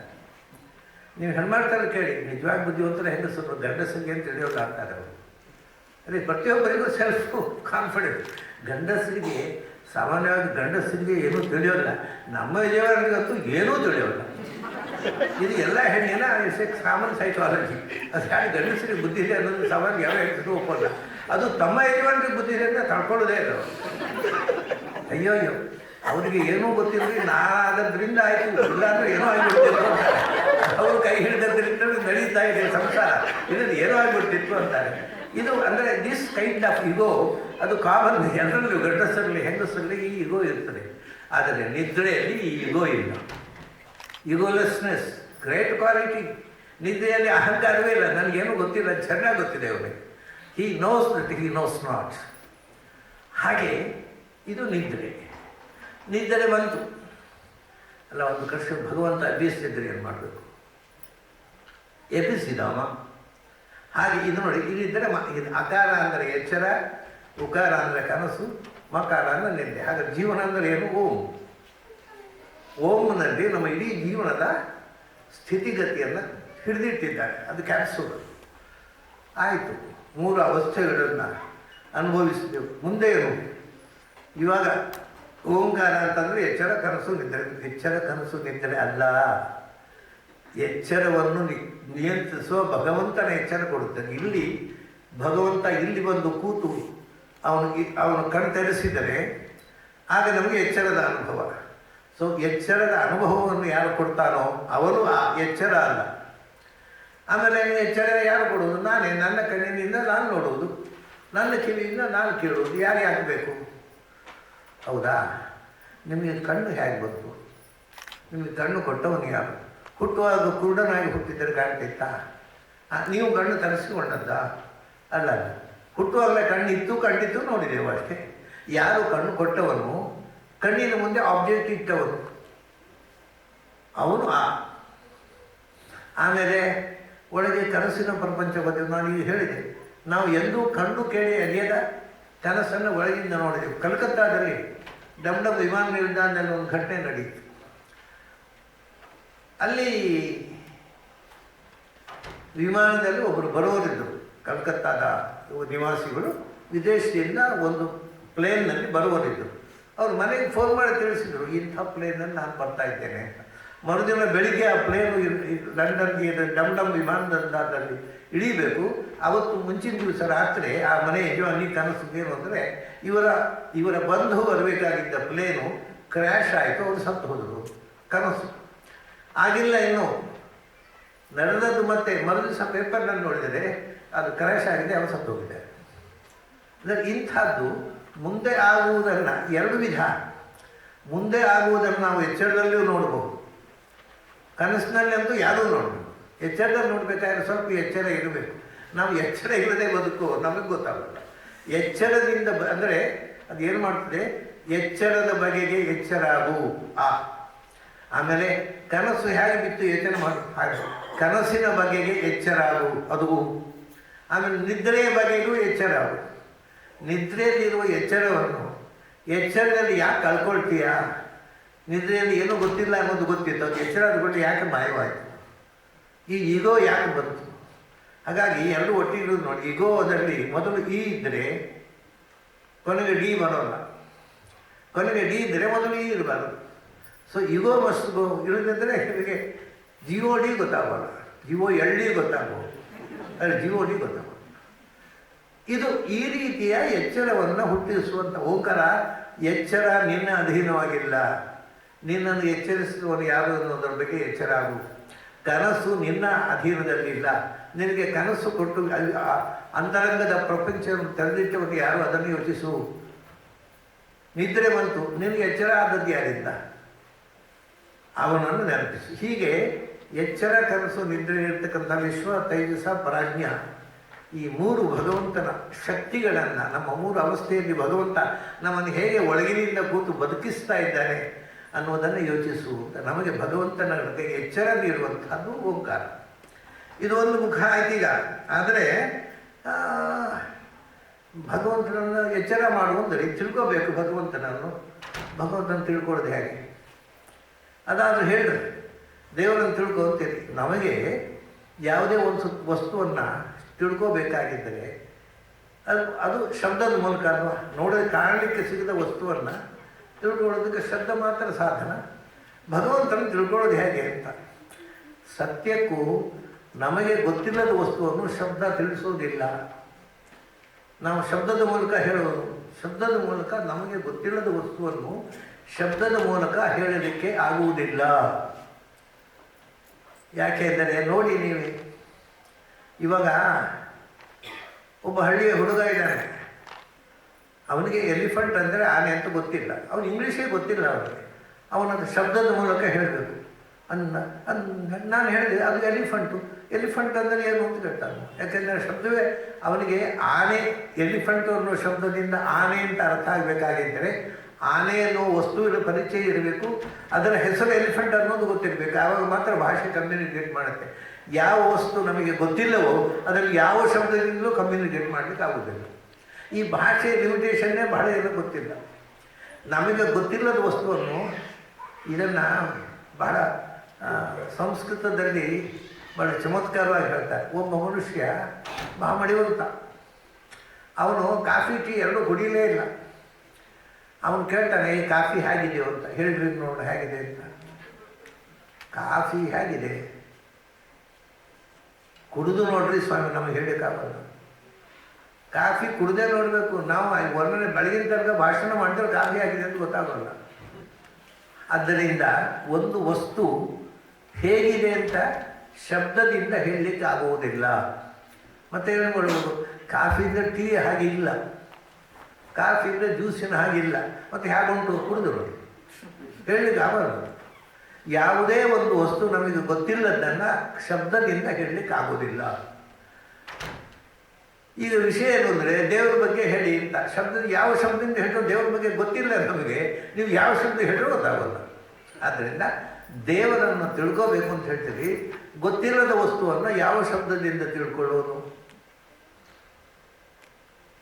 ಈಗ ಅದಕ್ಕೆ ಹೇಳೋದು ಉಪನಿಷತ್ತುಗಳ ದೊಡ್ಡ ಕಾಂಟ್ರಿಬ್ಯೂಷನ್ ಏನು ಗೊತ್ತೋ, ಯಾವುದನ್ನು ಶಬ್ದದಿಂದ ಹೇಳಲಿಕ್ಕೆ ಆಗುವುದಿಲ್ಲವೋ ಅದನ್ನು ಶಬ್ದದ ಮೂಲಕವೇ ಇನ್ನೊಬ್ಬರಿಗೆ ತಿಳಿಸುವಂಥ ಒಂದು ಮಹಾಪ್ರಯತ್ನ, ಅದ್ಭುತ ಪ್ರಯತ್ನ. ಹೇಗೆ ಮಾಡಿದ್ರು ನೋಡಿ. ಓಂ ಅಂದರು ದೇವರನ್ನು ಏನು ಗೊತ್ತಾ, ಓಂ. ಅರೆ ಓಂ ಅಂದರೆ ಏನು ನಮಗೆ? ಯಾಕೆಂದರೆ ಸುಮ್ಮನೆ ಓಂನಲ್ಲಿ ಜೈನರು ಓಂ ಅಂತ ಹೇಳ್ತಾರೆ. ಬೌದ್ಧರ ಹತ್ರ ಹೋದರೆ ಮಣಿಪದ್ಮೆ ಅಂತಾರೆ. ಓಂ ಮಣಿಪದ್ಮೆ, ಓಂ ಮಣಿಪದ್ಮೆ ಏನು ಅಂತ ಬೌದ್ಧರಿಗೂ ಗೊತ್ತಿರೋದಿಲ್ಲ. ಓಂ ಮಣಿಪದ್ಮೆ ಅಂತ ನಮ್ಮ ಮೂಲ ಮಂತ್ರ ಅಂತಾರೆ. ಜೈನರ ಹತ್ರ ಹೋದರೆ ಓಂ ನಮೋ ಅರಿಹಂತಾಣಂ, ನಮೋ ಸಿದ್ಧಾಣಂ, ನಮೋ ಆಯರ್ಯಾಣಂ, ನಮೋ ಉಪಧ್ಯಾಯಣಂ, ನಮೋ ಲೋಯೇ ಸರ್ವಸಾಹೂಣಂ. ಓಂ ಇದು ಅವರ ಗಾಯತ್ರಿ. ಎರಡು ಹೇಳ್ತಾರೆ. ಏನು ಹಾಗಂದರೆ ಅದು ದೇವರನ್ನು ಪರಿಚಯಿಸುವುದು ಹೇಗೆ? ಯಾಕೆಂದರೆ ಜೈನರು ಓಂ ಹೇಳ್ತಾರೆ, ಅವರಿಗೆ ದೇವರೇ ಇಲ್ಲ. ದೇವರನ್ನು ನಂಬದವರು ಓಂ ಅಂತ ಹೇಳ್ತಾರೆ, ದೇವರು ನಂಬೋರು ಹೇಳ್ತಾರೆ. ಏನು ಓಂ ಅಂದರೆ ಏನು? ಅದಕ್ಕೆ ಅವರು ವೈದಿಕ ಧರ್ಮದವರು ಅದಕ್ಕೊಂದು ಅರ್ಥ ಕೊಟ್ಟರು. ಓಂ ಅಂದರೆ ಮೊದಲು ದೇವರು ಅಂದರೆ ಏನು ಅಂತ ಕೇಳಿದ್ರು. ಆ ಅಂದರೆ ಅಲ್ಲ ಅಂತ ಒಂದು ಅರ್ಥ, ಇಲ್ಲ ಅಂತ ಒಂದು ಅರ್ಥ. ಆ ಅನ್ನೋದಕ್ಕೆ ಅವನು ಅಪುತ್ರ ಅಂದರೆ ಏನು? ಅವನಿಗೆ ಮಕ್ಕಳು ಇಲ್ಲ ಅಂತ. ಅವನು ಅಸುಂದರ ಅಂದರೆ ಅವನು ಚಂದ ಅಲ್ಲ ಅಂತ. ಸೊ ಆ ಅನ್ನೋದಕ್ಕೆ ಒಂದು ಅಲ್ಲ ಅಥವಾ ಇಲ್ಲ, ಎರಡರ್ಥ. ಅದು ಎರಡು ಹೌದು. ದೇವರು ಏನು? ದೇವರು ಅಂದರೆ ಆ ಅಂದರೆ ನಿನಗೆ ಗೊತ್ತಿರುವ ಯಾವ ನೋಡಿ, ಭಾಷೆಯಿಂದ ಒಂದು ವಸ್ತುವನ್ನು ಪರಿಚಯಿಸಲಿಕ್ಕಿರ್ತಕ್ಕಂಥ ಒಂದೇ ಒಂದು ವಿಧಾನ, ಅದನ್ನು ನೆಗೆಟಿವ್ ಆಗಿ ಪರಿಚಯಿಸುವುದು. ಪಾಸಿಟಿವ್ ಆಗಿ ಪರಿಚಯಿಸಲಿಕ್ಕೆ ಆಗೋದಿಲ್ಲ. ಅದಕ್ಕೆ ಮೊದಲು ನೆಗೆಟಿವ್ ಆಗಿ ಆ ಅಂದರೆ ದೇವರು ಅಂದರೆ ನಿನಗೆ ಗೊತ್ತಿರುವ ಯಾವ ವಸ್ತುವೂ ಅಲ್ಲ. ಯಾಕೆ ಅಂದರೆ ನಿನಗೆ ಜಗತ್ತಿನಲ್ಲಿ ನಿನಗೆ ಗೊತ್ತಿರೋದು ಮೂರೇ ಸಂಗತಿ: ಸತ್ವ, ರಜಸ್ಸು, ತಮಸ್ಸು. ಇಡೀ ಜಗತ್ತು ಮೂರು ಗುಣಗಳಿಂದ ನಿರ್ಮಾಣಗೊಂಡಿದೆ. ಅದರಿಂದ ಸತ್ವ, ರಜಸ್ಸು, ತಮಸ್ಸು. ದೇವರಲ್ಲಿ ಸತ್ವ ಇಲ್ಲ, ರಜಸ್ಸಿಲ್ಲ, ತಮಸ್ಸಿಲ್ಲ. ಆದ್ದರಿಂದ ದೇವರು ನಿನಗೆ ಗೊತ್ತಿರುವ ಯಾವುದೂ ಇಲ್ಲ, ನಿನಗೆ ಗೊತ್ತಿರುವ ಯಾವುದೂ ಅಲ್ಲ. ಇದು first introduction of god. Positive ಆಗಿ ಹೇಳಿ ಬರೋದಿಲ್ಲ ಅವರು ಆ ಅಂದರು. ಮತ್ತು ಹಾಗಾಗಿ ಏನು ಹೇಗೆ ತಿಳ್ಕೋಬೇಕು ಸ್ವಾಮಿ? ಅಲ್ಲಪ್ಪ ಅದನ್ನು ಪಾಸಿಟಿವ್ ಮಾಡಿದ್ರು. ನೆಕ್ಸ್ಟ್ ಹೂ ಅಂದರು. ಹೂ ಅಂದರೆ ಹೂ ಬರೋಂಥ ನಿನಗೆ ಗೊತ್ತಿರುವ ವಸ್ತು ಅಲ್ಲ. ಯಾಕೆ ಅಂದರೆ ನಿನಗೆ ಗೊತ್ತಿರುವ ಎಲ್ಲ ವಸ್ತುಗಳಿಗಿಂತ above all that you know, ನಿನಗೆ ಗೊತ್ತಿರುವುದರಿಂದ ಫ್ರಮ್ ನಿನಗೆ ಗೊತ್ತಿರುವ ಎಲ್ಲಕ್ಕಿಂತ ಎತ್ತರದಲ್ಲಿದ್ದಾನೆ ಅವನು. ನೋಡಿ, ಪಾಸಿಟಿವ್ ಆಯಿತು, ಆದರೂ ಏನೂ ಗೊತ್ತಾಗಿಲ್ಲ. ನಿನಗೆ ಗೊತ್ತಿರುವ ಎಲ್ಲದಕ್ಕಿಂತ ಎತ್ತರದಲ್ಲಿದ್ದಾನೆ ಸ್ವಾಮಿ. ಹಾಗಾದರೆ ಸುಮ್ಮನೆ ನಮಗೆ ಯಾಕೆ ಕಾಟ ಕೊಡ್ತೀವಿ? ನಮಗೆ ಗೊತ್ತಾಗೋಲ್ಲ. ನಾವು ನಮಗೆ ಗೊತ್ತಿರೋ ವಿಷಯವನ್ನೇ ಸುಮ್ಮನೆ ಕುಡಿದು ತಿಂದು ಆರಾಮಾಗಿರ್ತೇವೆ. ನಮಗೆ ಒಳ್ಳೆಯ ಚಿಕನ್ ತಂದೂರಿ ಇದೆ, ಒಂದಿಷ್ಟು ಶಾಂಪೇನ್ ಇದೆ, ಅದಿದೆ, ವೈನ್ ಇದೆ, ಅದೆಲ್ಲ ಬಿಟ್ಟು ನಮ್ಗೆ ಓಮ್ ಕಟ್ಕೊಂಡು ಏನು ಮಾಡಬೇಕು? ನಾವು ಆನಂದವಾಗಿದ್ದೇವೆ. ನಾವು ನೀವು ಸುಮ್ಮನೆ ತಲೆ ಕೆಡಿಸ್ತೀನಲ್ಲ ಇಲ್ಲದ ವಿಷಯ ಹೇಳಿ ಅಂದಾಗ ಅದನ್ನು ಮಾ ಅಂದರು. ಮಾ ಅಂದರೆ ಸಂಸ್ಕೃತದಲ್ಲಿ ನಾಲೆಜ್ ಅಂತ ಅರ್ಥ. ನಿನಗೆ ಗೊತ್ತಿಲ್ಲ, ನೀನು ಗೊತ್ತಿರುವ ಎಲ್ಲ ವಸ್ತುವಿಂತ ಎತ್ತರ ಆದರೂ ಕೂಡ ಯು ಮೇ ನೋ ಇಟ್, ನೀನು ಅದನ್ನು ತಿಳಿಯಬಹುದು. ತಿಳಿಯೋದಕ್ಕೆ ಪ್ರಯತ್ನ ಮಾಡಿದ್ರೆ ನೀನು ಅಲ್ಲಿ ಬಂದು ಪೂರ್ತಿ ಪಾಸಿಟಿವಿಗೆ ಬಂದರು. ಆ ಹೂ ಮಾ ಪೂರ್ತಿ ಪಾಸಿಟಿವಿಗೆ ಬಂದರು. ಏನು ಹಾಗಂದರೆ ನಿನಗೆ ಗೊತ್ತಿರುವುದು ಅದನ್ನು ಗೊತ್ತಿಲ್ಲ. ಹೌದು, ಈಗ ಕಡಲಿನಿಂದ ನೀರು ಮನೆಗೆ ತರಬೇಕು ಅಂದರೆ ಪೂರ್ತಿ ತರಲಿಕ್ಕೆ ಆಗೋದಿಲ್ಲ. ಪೂರ್ತಿ ತರಲಿಕ್ಕೆ ಆಗೋದಿಲ್ಲ ಅಂತ ಹಾಗೆ ಬಿಟ್ಟು ಬರಬೇಕಾ? ಅದರ ಒಂದು ಬಿಂದು ಸಿಕ್ಕಿದ್ರೂ ಕಡಲು ಏನೊಂದು ಗೊತ್ತಾಗುತ್ತೆ, ಉಪ್ಪು ಇದೆ ಅಂತ. ಸೊ ನಿನ್ನ ಉದ್ಧರಣೆಯಲ್ಲೋ, ನಿನ್ನ ಲೋಟದಲ್ಲೋ, ನಿನ್ನ ತಂಬಿಗೆಯಲ್ಲೋ ಎಷ್ಟು ಹಿಡಿತೋ ಅಷ್ಟು ಹಿಡ್ಕೊಂಡು ಬಾ. ಹಾಗೆ ಭಗವಂತ ನನ್ನ ಪೂರ್ತಿ ತಿಳಿಯಲಿಕ್ಕೆ ಆಗದೇ ಇದ್ದರೂ ನಿನ್ನ ಬುದ್ಧಿ ಎಷ್ಟು ಗ್ರಹಿಸುತ್ತೋ ಆ ಮಟ್ಟದಲ್ಲಿ ಅದನ್ನು ಗ್ರಹಿಸು. ಇದು ಹೋಗ್ತಾರೆ ನಮಗೆ ದೇವರನ್ನು ಪರಿಚಯಿಸುವಂತಲ್ಲ ನೋಡಿ. ಮೊದಲು ನೆಗೆಟಿವ್, ಆಮೇಲೆ ನೆಗೆಟಿವನ್ನು ಪಾಸಿಟಿವ್ ಮಾಡಿದರು. ಪೂರ್ತಿ ಪಾಸಿಟಿವ್ ಕೊನೆಗೆ ನಿಮಗೂ ತಿಳಿಯಬಹುದು, ಪ್ರಯತ್ನ ಮಾಡಿದರೆ ತಿಳಿಯಬಹುದು ಅಂತ. ಅದು ನಾವು ಏನು ಹೇಳೋದು ಗೊತ್ತುಂಟಾ? ಉಪನಿಷತ್ಕಾರ ಒಂದು ಮಾತು ಹೇಳಿದರು, ನ ತತ್ರ ಚಕ್ಷುರ್ಗಚ್ಚತಿ ನವಾಗಚ್ಚತಿ ನೋ ಮನಃ. ದೇವರನ್ನು ನಮಗೆ ತಿಳಿ ಹೇಳಿ ಅಂದರೆ, ಅಪ್ಪ ನಿನಗೆ ಹೇಳಬೇಕಂದ್ರೆ ನಿನಗೆ ಕಣ್ಣು ಇದು ದೇವರು ಅಂತ ಜುಟ್ಟು ಇದ್ದರೆ ದೇವರಿಗೆ ಗೊತ್ತಿಲ್ಲ. ಯಾಕಂದರೆ ನಮಗೆಲ್ಲ ಜುಟ್ಟು ಕತ್ತರಿಸಿದ್ದೇವೆ ನಾವು, ದೇವರಿಗೆ ಉಂಟ ಇರೋ ಇನ್ನೂ ಗೊತ್ತಿಲ್ಲ. ಜುಟ್ಟು ಹಿಡ್ಕೊಂಡು ಬಂದು ಇದು ನಿಮ್ಮ ದೇವರು ಅಂತ ತೋರಿಸಿದರೆ ನಮಗೆ ಅರ್ಥ ಆಗುತ್ತೆ. ತೋರಿಸ್ಲಿಕ್ಕೆ ಬರೋಲ್ಲಪ್ಪ, ಅದು ತೋರಿಸ್ಲಿಕ್ಕೆ ಆಗುವ ವಸ್ತು ಅಲ್ಲ, ಅದು ಕಣ್ಣಿಗೆ ಕಾಣುವ ವಸ್ತು ಅಲ್ಲ. ಹೌದಾ? ಹಾಗಾದರೆ ಭಾಷಣ ಮಾಡಿ. ದೇವರು ಅಂದ್ರೆ ಏನು? ಬೆಳಗಿನ ತನಕ ಇದು ತಾಳಮದ್ದಲೆ ಮಾಡಿಬಿಡೋಣ ಯಕ್ಷಗಾನ. ದೇವರು ಅಂದ್ರೆ ಏನು ಅಂದರೆ ನವಾಗಚ್ಚತಿ, ಯಾವ ಶಬ್ದದಿಂದಲೂ ಅದನ್ನು ತಿಳಿ ಹೇಳಲಾರಿರಿ. ಹಾಗಾದರೆ ಮನಸ್ಸಿನಲ್ಲೇ ಲಾಜಿಕಲ್ ಕನ್ಕ್ಲೂಷನ್ ಮಾಡು, ದೇವರು ಇದ್ದಾನೋ ಇಲ್ಲವೋ. ನೋ ಮನಃ. Logic cannot prove the existence of god ಅಂದರು. ಅರೆ ಒಳ್ಳೆ ಕಷ್ಟ ಆಯ್ತಲ್ಲ, ನೀವು ಲಾಜಿಕ್ ಮಾಡಿ ನೀವು ದೇವರಿದ್ದಾನೆ ಅನ್ನೋದಕ್ಕೆ ಲಾಜಿಕ್ ಮಾಡಿದರೆ ಅದು ಹೇಗೆ? ನಿಮಗೆ ದೇವರ ಮೇಲೆ ನಂಬಿಕೆ ಇದ್ದರೆ ಮಾತ್ರ ಆ ಲಾಜಿಕ್ ಆಗುತ್ತೆ. ಇದರ ಆ ಲಾಜಿಕ್ ನೀವು ದೇವರು ಇಲ್ಲ ಅಂತ ತಿಳ್ಕೊಂಡಿದ್ದರೆ ದೇವರು ಇಲ್ಲ ಅನ್ನೋದಕ್ಕೆ ಲಾಜಿಕ್ಗಳು ಹೋಗ್ತವೆ. ನೀವು ದೇವರು ಇದ್ದಾನೆ ನಂಬಿ, ಹಾಗಾಗಿ our logic is a product of our belief. ಅದು ಸತ್ಯ ಇರುವ ನಮ್ಮ ನಂಬಿಕೆಯಂತೆ ನಮ್ಮ ಲಾಜಿಕ್ಕು, ಅದು ಸತ್ಯದ ಲಾಜಿಕ್ ಅಲ್ಲ, ನಮ್ಮ ನಂಬಿಕೆ ರಿಫ್ಲೆಕ್ಷನ್. ಹಾಗಾಗಿ ತರ್ಕ ಮಾಡಿ ದೇವರನ್ನು ತಿಳಿಯಲಿಕ್ಕೆ ಆಗೋಲ್ಲ, ಪ್ರತ್ಯಕ್ಷದಿಂದ ತಿಳಿಯಲಿಕ್ಕೆ ಆಗೋಲ್ಲ, ಮಾತಿನಿಂದ ತಿಳಿಸ್ಲಿಕ್ಕೆ ಆಗೋಲ್ಲ. ನವಾಗಚ್ಚತಿ ನೋ ಮನಃ ನವಿದ್ವ ನವಿಚಾದಿಮ. ನೋಡಿ, ಇದು ವಿಚಿತ್ರ. ದೇವರನ್ನು ತಿಳಿ ಹೇಳಿ ಅಂತ ಹೇಳಿದರೆ ನಮಗೆ ಹೇಳಲಿಕ್ಕೆ ಆಗೋಲ್ಲಪ್ಪ. ಅದಕ್ಕೆ ಹೇಳುವುದು ದೇವರಿಲ್ಲ ಅಂತ ಹೇಳುವುದು ಅಂತ ಕೂಟ ಹೇಳ್ತಾರೆ. ನವಿಜಾನೀಮಃ ಯಥೈತದ ಅವಶಿಷ್ಯ. ಒಂದು ವಿಷಯ, ನೀನು ದೇವರಿಲ್ಲ ಅಂತ ಯಾಕೆ ಹೇಳ್ತೀನಿ? ನಿನಗೆ ದೇವರ ಅನುಭವ ಬರಲಿಲ್ಲ. ನಾವು ದೇವರನ್ನು ಅನುಭವಿಸಿದ್ದೇವಪ್ಪ. ನಮ್ಮ ಅನುಭವವನ್ನು ನೀನು ಹೇಗೆ ಡಿನೈ ಮಾಡ್ತೀವಿ? You cannot deny my experience through your non experience. ನಿಮಗೆ ಗೊತ್ತಿಲ್ಲ ಅಂತ ನಮ್ಗೆ ಗೊತ್ತಿದ್ದದ್ದು ಸುಳ್ಳು ಅಂತ ಹೇಗೆ ಹೇಳ್ತೀರಿ ಇವರು? ಆದ್ದರಿಂದ ಸುಮ್ಮನೆ ವಾದ ಮಾಡಬೇಡ, ಟ್ರೈ ಟು ಎಕ್ಸ್ಪೀರಿಯನ್ಸ್ ಇಟ್. ನಿನ್ನ ಜೀವನದಲ್ಲೇ ನಿನ್ನ ದೇವರನ್ನು ಕಾಣಬಹುದು, ಪ್ರಯತ್ನ ಮಾಡಬೇಕು. ಪ್ರಯತ್ನ ಮಾಡದೆ ನನಗೆ ಗೊತ್ತಾಗಲಿಲ್ಲ ಅದರಿಂದ ಇಲ್ಲ ಅಂದರೆ ಅದು ಹುಚ್ಚುತನ ಆಗುತ್ತೆ. ಯಾಕೆಂದರೆ ನಮಗೇನೂ ಗೊತ್ತಿಲ್ಲ, ಯಾವ ವಿಷಯವೂ ಪೂರ್ಣವಾಗಿ ಗೊತ್ತಿಲ್ಲ ನಮಗೆ. ಹಾಗಾಗಿ ನನಗೆ ಗೊತ್ತಿಲ್ಲ ಆದ್ದರಿಂದ ಇಲ್ಲ ಅಂತ ಹೇಳೋದುಂಟಲ್ಲ, ಅದಕ್ಕಿಂತ ದೊಡ್ಡ ಅಂದರೆ ಅವನು ಜಗತ್ತಿನ ಸರ್ವಶ್ರೇಷ್ಠ ದಡ್ಡನಿಗೆ ಒಬ್ಬನಿಗೆ ನೊಬೆಲ್ ಪ್ರೈಸ್ ಕೊಡೋದಾದ್ರೆ ಹಾಗೆ ಹೇಳುವನಿಗೆ ಕೊಡಬೇಕು. ನನಗೆ ಗೊತ್ತಿಲ್ಲ ಆದ್ದರಿಂದ ಇಲ್ಲ ಅಂದರೆ ನಾವು ಸರ್ವಜ್ಞರೇನು? ಈ ಥರ ನಮ್ಮ ತಿಳುವಳಿಕೆ ಪೂರ್ತಿ ದಡ್ಡತನದಲ್ಲಿ ನಿಂತಿದೆ. ನೋಡಲಿಕ್ಕೆ ಪ್ರಯತ್ನ ಮಾಡುವಂಥದ್ದು. ಆಯಿತು, ಪ್ರಯತ್ನ ಮಾಡಿದ ಕೊನೆಗೆ ಹಾಗೆ ತಿಳಿಯುತ್ತೆ. ಅದನ್ನು ಓಂಕಾರ ಹೇಳುತ್ತೆ. ಅವನು ಮೂರು ಕಾಲಗಳನ್ನು ನೇಮಿಸುವವನು, ಮೂರು ಲೋಕಗಳನ್ನು ನೇಮಿಸುವವನು. ಅದರಿಂದ ಅವನು ಆ ಅಂದರೆ ಏನು ಗೊತ್ತಾ? ಮೂರು ಲೋಕದಲ್ಲಿ ಮೊದಲನೇ ಲೋಕ ಅವನಿಹಿ ಅರ್ಥ. ಆಮೇಲೆ ಕಾಲ ಅಂದರೆ ಅತೀತ, ಪಾಸ್ಟ್ ಟೆನ್ಸ್ನಲ್ಲೂ ಅವನಿದ್ದ.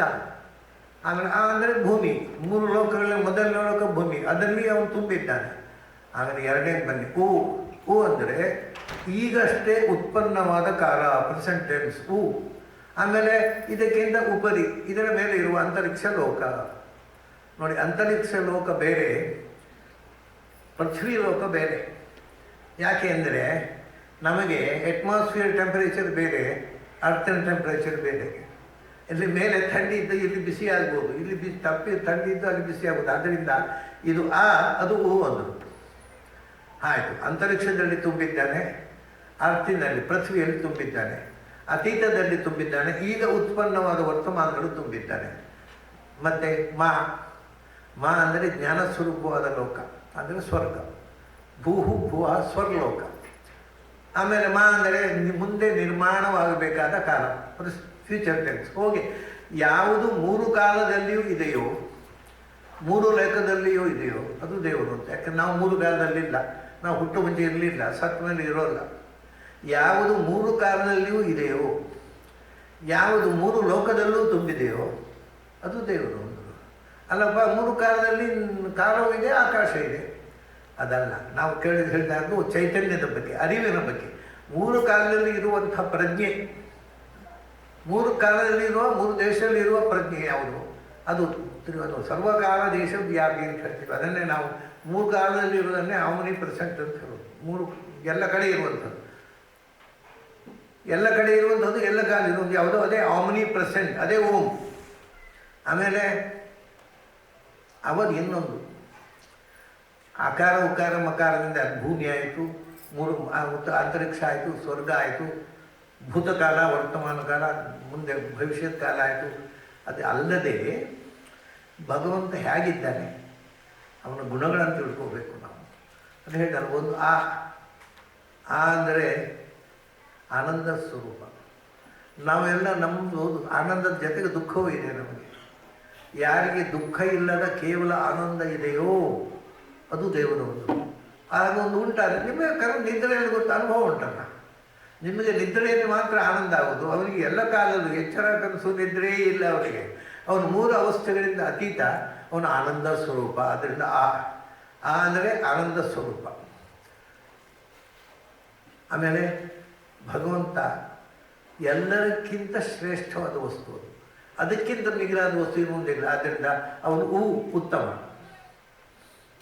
ಆಮೇಲೆ ಆನಂದ ಸ್ವರೂಪ ಆಯಿತು. ಬರೀ ಆನಂದವ ಅಲ್ಲ, ಮಾನಂ ಜ್ಞಾನಂ, ಜ್ಞಾನ ಸ್ವರೂಪ. ಯಾರು ಜ್ಞಾನಾನಂದಮಯ, ನಮಗೆ ಜ್ಞಾನ ಇದೆ, ಅದಕ್ಕಿಂತ ಹೆಚ್ಚು ಅಜ್ಞಾನ ಇದೆ. ನಮಗೆ ಆನಂದ ಇದೆ, ಅದಕ್ಕಿಂತ ಹೆಚ್ಚು ದುಃಖ ಇದೆ.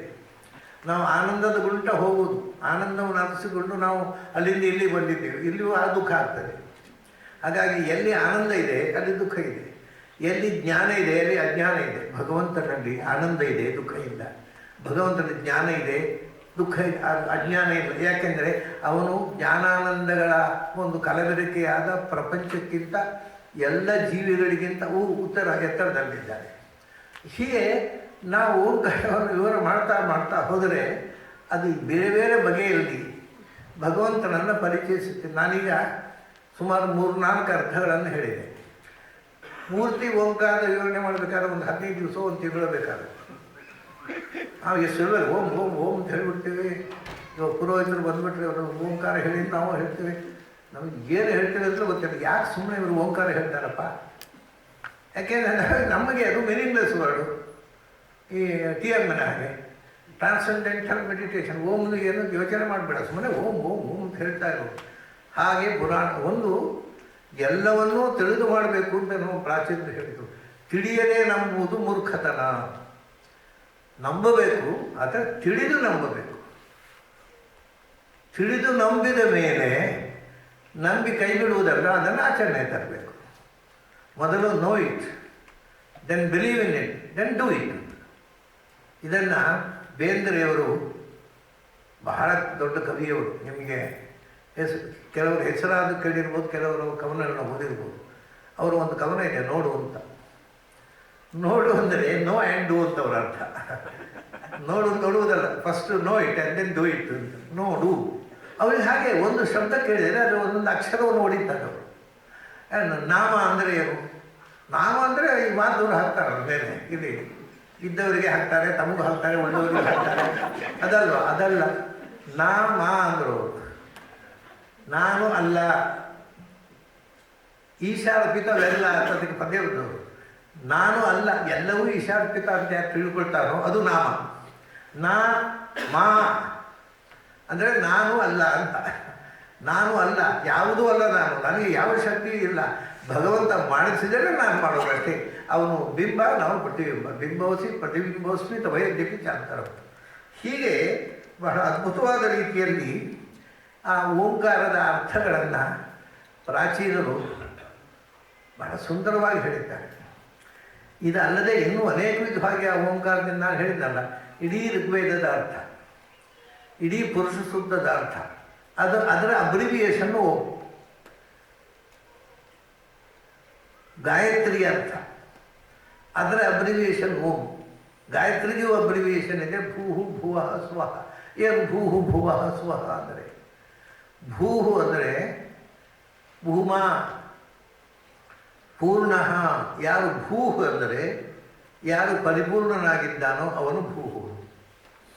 ಹಾಗಾಗಿ ಭಗವಂತ ನಮಗೆ ವ್ಯಾಹೃತಿಯಿಂದ ಭೂರ್ಭುವಸ್ವ ಹಾಗಂದರೆ ಯಾರಿಗೂ ಯಾವ ಮಂತ್ರವನ್ನು ಅರ್ಥ ತಿಳ್ಕೋಬಾರ್ದು ಅಂತ ಹೇಳಿಬಿಟ್ಟಿದ್ದಾರೆ ನಮ್ಮ ಪುರೋಹಿತರು. ಯಾಕಂದರೆ ಅವರಿಗೆ ಹೇಳಿಕ್ಕೆ ಬರೋದು. ಉಡುಪಿಯಲ್ಲಿ ಇಲ್ಲೇ ಇದ್ದಾನೆ ಒಬ್ಬ ಹುಡುಗ. ಅವನ ತಂದೆ ತಾಯಿ ಇಲ್ಲೇ ಇದ್ದಾರೆ, ಬಟ್ ಅವನು ಚಿಕ್ಕಪ್ಪ ಉಡುಪಿಯಲ್ಲಿದ್ದರು. ಅವನಿಗೆ ಇದ್ದಕ್ಕಿದ್ದಾಗ ಇಲ್ಲಿ ಎಲ್ಲ ಆಯಿತು. ವಾಷಿಂಗ್ಟನ್ ಯೂನಿವರ್ಸಿಟಿಯಲ್ಲಿ MA ಎಲ್ಲ ಮಾಡಿದ.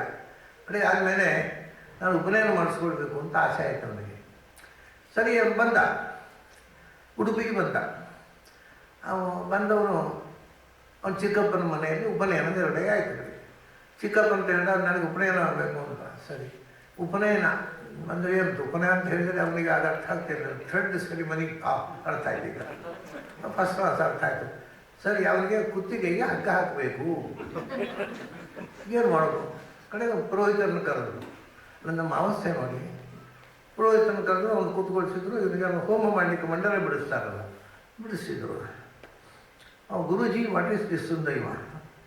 ಅವರಿಗೆ ಮಂಡಲ ಹಾಕಿದ್ರೆ ಅರ್ಥ ಗೊತ್ತಿಲ್ಲ. ಸುಮ್ಮನೆ ಕೂತ್ಕೋರು, ನೀನು ಬೇಡೋದು ಪ್ರಶ್ನೆ ಮಾಡಬೇಡ, ಬೈದು ಮತ್ತೆ ಮಂಡಲ ಮಾಡಿದ್ರು. ಆಮೇಲೆ ಆಯಿತು, ಮಂಡಲ ಮಾಡಿದ್ದು ಹೋಮ ಮಾಡಿದ್ದು ಯಾವುದೋ ಅರ್ಥ ಹೇಳಿಲ್ಲ ಅವರು. ಅದು ಸುಮ್ಮನೆ ವಾಟ್ ಈಸ್ ದಿಸ್ ಕೇಳಿದ. ಅವರು ಸುತ್ತಿಗತ್ತು ಸುಮ್ಮನೆ ಕೂತ. ಕೊನೆ ಗಾಯತ್ರಿ ಉಪದೇಶ ಮಾಡ್ತಾರೆ. Guruji I want to know the meaning of Gayatri ಅಂತ. ಇವರಿಗೆ ತುಂಬ ಸಿಟ್ಟು ಬಂತು. ಗೋ ಟು ಬನ್ನಂಗೆ ಆಸ್ಕೇಪ್ ಅಂತಂದು ಅವ್ರು ನಮ್ಮ ಮನೆ ಬಂದ. Guruji I am terribly disappointed. I want ಏನು ಹೇಳಿಲ್ಲ ಅವರು ಉದ್ದೇಶ ನಥಿಂಗ್. ಕೋಪಿಸ್ಕೊಂಡ್ರು. ಗೋ ಟು ಬನ್ನಂಗೆ ನಿಮ್ಮದು ಬರಬೇಕು ಹೇಳಿದರು. ನಾನು ಯಾಕೆ ಉಪನಯನ ಮಾಡಿಕೊಂಡೆ ಅಂತ ಬೇಸರ ಆಗ್ತಾ ಇದೆ ಅಂತ ಹೇಳಿದ. ಇದು ನಮ್ಮ ಅವಸ್ಥೆ. ಅವನಿಗೆ ಅವತ್ತು ಅರ್ಥ ಹೇಳಿದರೆ ಆ ಮೀನಿಂಗನ್ನು ಅನುಸಂಧಾನ ಮಾಡಿಕೊಂಡು ಅವ್ರು ಮಾಡ್ತಿದ್ದ. ಅಂದರೆ ಭೂರ್ಭುವ ಸ್ವಹ ಅಂದರೆ ಏನು ನಾವು ಹೇಳಬೇಕು. ಭೂಹು ಅಂದರೆ ಪರಿಪೂರ್ಣವಾದ ವಸ್ತು ಅಂತ. ಭೂಹು ಅಂದರೆ ಭೂಮಿ ಅಲ್ಲ, ಅದು 3 ದೇವರ ಹೆಸರು. ಭೂಹು ಪರಿಪೂರ್ಣವಾದ ವಸ್ತು. ಯಾಕೆಂದರೆ ಭುವಃ ಭೂತಿವರಃ ಅಂದರೆ ಎಲ್ಲ ವಿಧವಾದ ಐಶ್ವರ್ಯ, ಒಡೆತನ, ಎಲ್ಲಕ್ಕಿಂತ ದೊಡ್ಡ ಒಡೆಯ. ಎಲ್ಲರೂ ಒಡೆಯರು. ನಾವು ಒಂದು ದಿವಸ ಒಡೆಯುವವರು, ಅದನ್ನು ಒಡೆಯರು. ಅವನು ಎಂದೂ ಒಡೆಯದ, ಎಂದೆಂದೂ ಇರುವ ಅನಂತ ಕಾಲದವರೆಗೆ ಇರುವ ಒಡೆಯ, ಅದನ್ನು ಭುವಃ. ಮತ್ತು ಅವನು ಸುವಹ, ಅನಂತವಾದ ಸುಖ. ಅನಂತವಾದ ಸುಖ, ಅನಂತವಾದ ಒಡೆತನ ಮತ್ತು ಪರಿಪೂರ್ಣತೆ, ಇದು ದೇವರ ಲಕ್ಷಣ. ಭೂಹು ಭುವ ಓಂಕಾರದ ವಿಸ್ತಾರ ಆಯಿತು. ಅಷ್ಟಾಗ್ತದೆ. ಆಮೇಲೆ ಗಾಯತ್ರಿ ಬಂದರು. ಗಾಯತ್ರಿಯಲ್ಲಿ ಏನು ಹೇಳಿದರು? ಗಾಯತ್ರಿಯಲ್ಲಿ ಒಟ್ಟಿಗೆ 10 ಶಬ್ದಗಳಿವೆ. ತತ್ ಸವಿತುಃ ವರೇಣ್ಯಂ ಭರ್ಗಃ ದೇವಸ್ಯ ಧೀಮಹಿ ಧಿಯಃ ಯಃ ನಃ ಪ್ರಚೋದಯಾತ್. 10 ಶಬ್ದಗಳಿವೆ. ಉಪನಯನ ಆದಾಗ ಹೇಳಿ ಅದ್ರಲ್ಲಿ ಎಷ್ಟು ಶಬ್ದ ಇದೆ ಅಂತ ನಾವು ಲೆಕ್ಕ ಮಾಡಲಿಲ್ಲಪ್ಪ. ಅದರಲ್ಲಿ ಎಷ್ಟು ಅಕ್ಷರ ಇದೆ ಅದು ಗೊತ್ತಿಲ್ಲ. ಅಂದರೆ 24 ಅಕ್ಷರಗಳಿವೆ, 10 ಶಬ್ದಗಳಿವೆ. This is numerology. ನಮಗೆ ನ್ಯೂಮರಾಲಜಿ ಗೊತ್ತಿಲ್ಲದೆ ಅಂದರೆ ಫಿಲಾಸಫಿ ಅರ್ಥ ಆಗೋಲ್ಲ. ಗಾಯತ್ರಿಯಲ್ಲಿ ಎಷ್ಟು ಅಕ್ಷರಗಳಿವೆ? ನಾವು ಹೇಳೋದ್ರಲ್ಲಿ 23 ಇರೋದಪ್ಪ, ನೀವು 24 ಅಂತ ಹೇಳ್ತಾರೆ. ಯಾವ ಗೊತ್ತಿಲ್ಲ. ತತ್ ಸವಿತುಃ ವರೇಣ್ಯಂ ಭರ್ಗೋ ದೇವಸ್ಯ ಧೀಮಹಿ ಧಿಯೋ ಯೋ ನ ಪ್ರಚೋದಯಾತ್. 23 ಇರೋದು. ಅಯ್ಯೋ, ಯಾರು ಲೆಕ್ಕ ಮಾಡ್ತಾ ಕೂತ್ಕೊಳ್ರಿ. ನಮಗೆ ಗಾಯತ್ರಿ ಮುಗಿಸೋದು ಯಾವಾಗ ಅಂತ ಆಗುತ್ತೆ ಅದನ್ನು ಲೆಕ್ಕ ಮಾಡ್ಕೊಂಡು ಕೂತ್ಕೊಳ್ತಾರೆ ಯಾರಾದರೂ. ಅದರ ಉಚ್ಚಾರವೇ ಹಾಗಲ್ಲ. ಉಚ್ಚಾರ ನಿಮ್ಗೆ ಹೇಳಿಕೊಟ್ಟದ್ದೇ ತಪ್ಪು. ತತ್ ಸವಿತುಃ ವರೇಣ್ಯಂ, ನ್ಯಂ ಅಂತ ವರೇಣ್ಯಂ ಅಂತ ಹೇಳಬೇಕು. ಅದನ್ನು ಬಿಡಿಸಿ ಹೇಳಬೇಕು. ಆಗ 24 ಆಯಿತು. ಯಾಕೆ ಬಿಡಿಸಿ ಹೇಳಬೇಕು ಅಂದರೆ 24 ಅಕ್ಷರಗಳು ಭಗವಂತನ ಕೇಶವಾದಿ 24 ರೂಪಗಳನ್ನು ಹೇಳುತ್ತೆ. ಅದನ್ನು ಹೇಳಬೇಕಾದ್ರೆ 1 ಅಕ್ಷರ ಕಮ್ಮಿ ಆಗುತ್ತೆ. ಅದಕ್ಕೆ ನ್ಯಂ ಅಂತ ಇದ್ದರೆ ನಿಯಂ ಅಂತ ಮಾಡಿ. ಅದು ಯಾಕೆ ನಿಯಮ ಅಂತ ಹೇಳ್ಬೋದಿತ್ತಲ್ಲ, ಹಾಗೆ ನಿಯಮ ಅಂತ ಹೇಳೋದು ನಿಯಮ ಮಾಡೋದು ಯಾಕೆ? ಯಾಕೆ ಅಂದರೆ ಆ ಅಕ್ಷರ ಯಾವುದು? ತತ್ ಸವಿತು ವರೇ ನಿಯಂ 7 ಮತ್ತು 8. ಅದು ಯಾವುದು? ಕೇಶವ, ನಾರಾಯಣ, ಮಾಧವ, ಗೋವಿಂದ, ವಿಷ್ಣು, ಮಧುಸೂದನ ಅಂದರೆ ತ್ರಿವಿಕ್ರಮ ಮತ್ತು ವಾಮನ. ತ್ರಿವಿಕ್ರಮ ಅವನ ಒಂದೇ ಅವತಾರ, ಅದನ್ನು ನ್ಯಂ ಬಂದರು. ಅದು 2 ಆಸ್ಪೆಕ್ಟು ನಿಯಮ. ಈಗ ಪ್ರತಿಯೊಂದು ನ್ಯೂಮರಾಲಜಿಯಲ್ಲಿ ಅದರ ಒಂದೊಂದು ಅನುಸಂಧಾನದಲ್ಲಿ ಭಗವಂತನ ಅವತಾರದ ಅದ್ಭುತಗಳನ್ನು ತುಂಬಿದ್ದಾರೆ ಹಿಂದಿನವರು. ನಮಗೆ ಯಾವ ಅದೆಲ್ಲ ಮೀನಿಂಗ್ಲೆಸ್ಸು. ಅದನ್ನು ಏನು ಸುಮ್ಮನೆ ಅರ್ಥ ಇರೋದು ಗಾಯತ್ರಿ ಜಪ ಮಾಡಿ ಅಂತೀರ. ಅದು ನೀವು ಜಪ ಮಾಡಿದ್ದರೆ ಅದರ ಸ್ವಾರಸ್ಯ ಗೊತ್ತಾಗೋದು, ಅದರ ಅರ್ಥ ತಿಳಿದರೆ ಕುಪ್ಪಳಿಸಬೇಕು. ಯಾವ ಭಾಷೆಯಲ್ಲಿದೆ ಈ ಸೊಬಗು? ಈ ಇಂಗ್ಲೀಷು ಬರೀ ಮೆರ್ಕಂಟೈಲ್ ಲ್ಯಾಂಗ್ವೇಜ್, ನಾವು ಅದನ್ನು ಕುಪ್ಪಳಿಸ್ತೀವಿ. ಇಂಗ್ಲೀಷ್ ಮಾತಾಡೋದು ದೊಡ್ಡ ಹೆಮ್ಮೆ ಅಂತ. ಇದರಲ್ಲಿ ಇರತಕ್ಕಂಥ ಈ ಡೆಪ್ತನ್ನು ಯಾಕೆ ನಾವು ಮರೆತೇವೆ? ಆಯಿತು, 24 ಅಕ್ಷರಗಳು, 24 ರೂಪಗಳು, 10 ಶಬ್ದಗಳು, 10 ಅವತಾರಗಳು. ನೋಡಿ, 10 ಅವತಾರಗಳು. ತತ್ ಅಂದರೆ ತತ, ವಿಸ್ತಾರವಾದದ್ದು ಅಂತ ಅರ್ಥ. ಮತ್ಸ್ಯಾವತಾರದ ಕಥೆ ಏನು? ಮೊದಲು ವೈವಸ್ವತ ಮನುವಿನ ಕೈಯಲ್ಲಿ ಬಿದ್ದದ್ದು ಒಂದು ಚಿಕ್ಕ ಮೀನು. ಅದನ್ನು ಕೆರೆಗೆ ಹಾಕಿದ, ಕೊನೆಗೆ ಸಮುದ್ರಕ್ಕೆ ಹಾಕಿದ. ತತವಾಯಿತು, ದೊಡ್ಡದಾಗಿ ಯೋಜನೆ ಪರ್ಯಂತ ಬೆಳೆಯಿತು ಸಮುದ್ರದಲ್ಲಿ. ಆದ್ದರಿಂದ ತತ್ ಅಂದರೆ ಮತ್ಸ್ಯಾವತಾರ. 10 ಅವತಾರ. ನೀವು ಒಬ್ಬ ಗಾಯತ್ರಿಯಲ್ಲಿ ಎಷ್ಟು ಅರ್ಥ ತಿಳ್ಕೋಬಹುದು. ಸವಿತು, ಸವರ ಅಂದರೆ ಯಜ್ಞ. ಯಾವುದು? ಅದಕ್ಕೋಸ್ಕರ ಮಾಡ್ತಕ್ಕಂಥ ಅಮೃತ ಮಥನ ಅಥವಾ ಸೋಮರಸದ ಮಥನ, ಸೋಮರಸವನ್ನು ಹಿಂಡುವುದು. ಸೋಮರಸವೇ ಅಲ್ಲಿ ಅಮೃತ. ಅದನ್ನ ಅಮೃತದ ಸವನ ಮಾಡಿದವ ಕೂರ್ಮ. ಆಮೇಲೆ ವರೇಣ್ಯಂ ಅಂದರೆ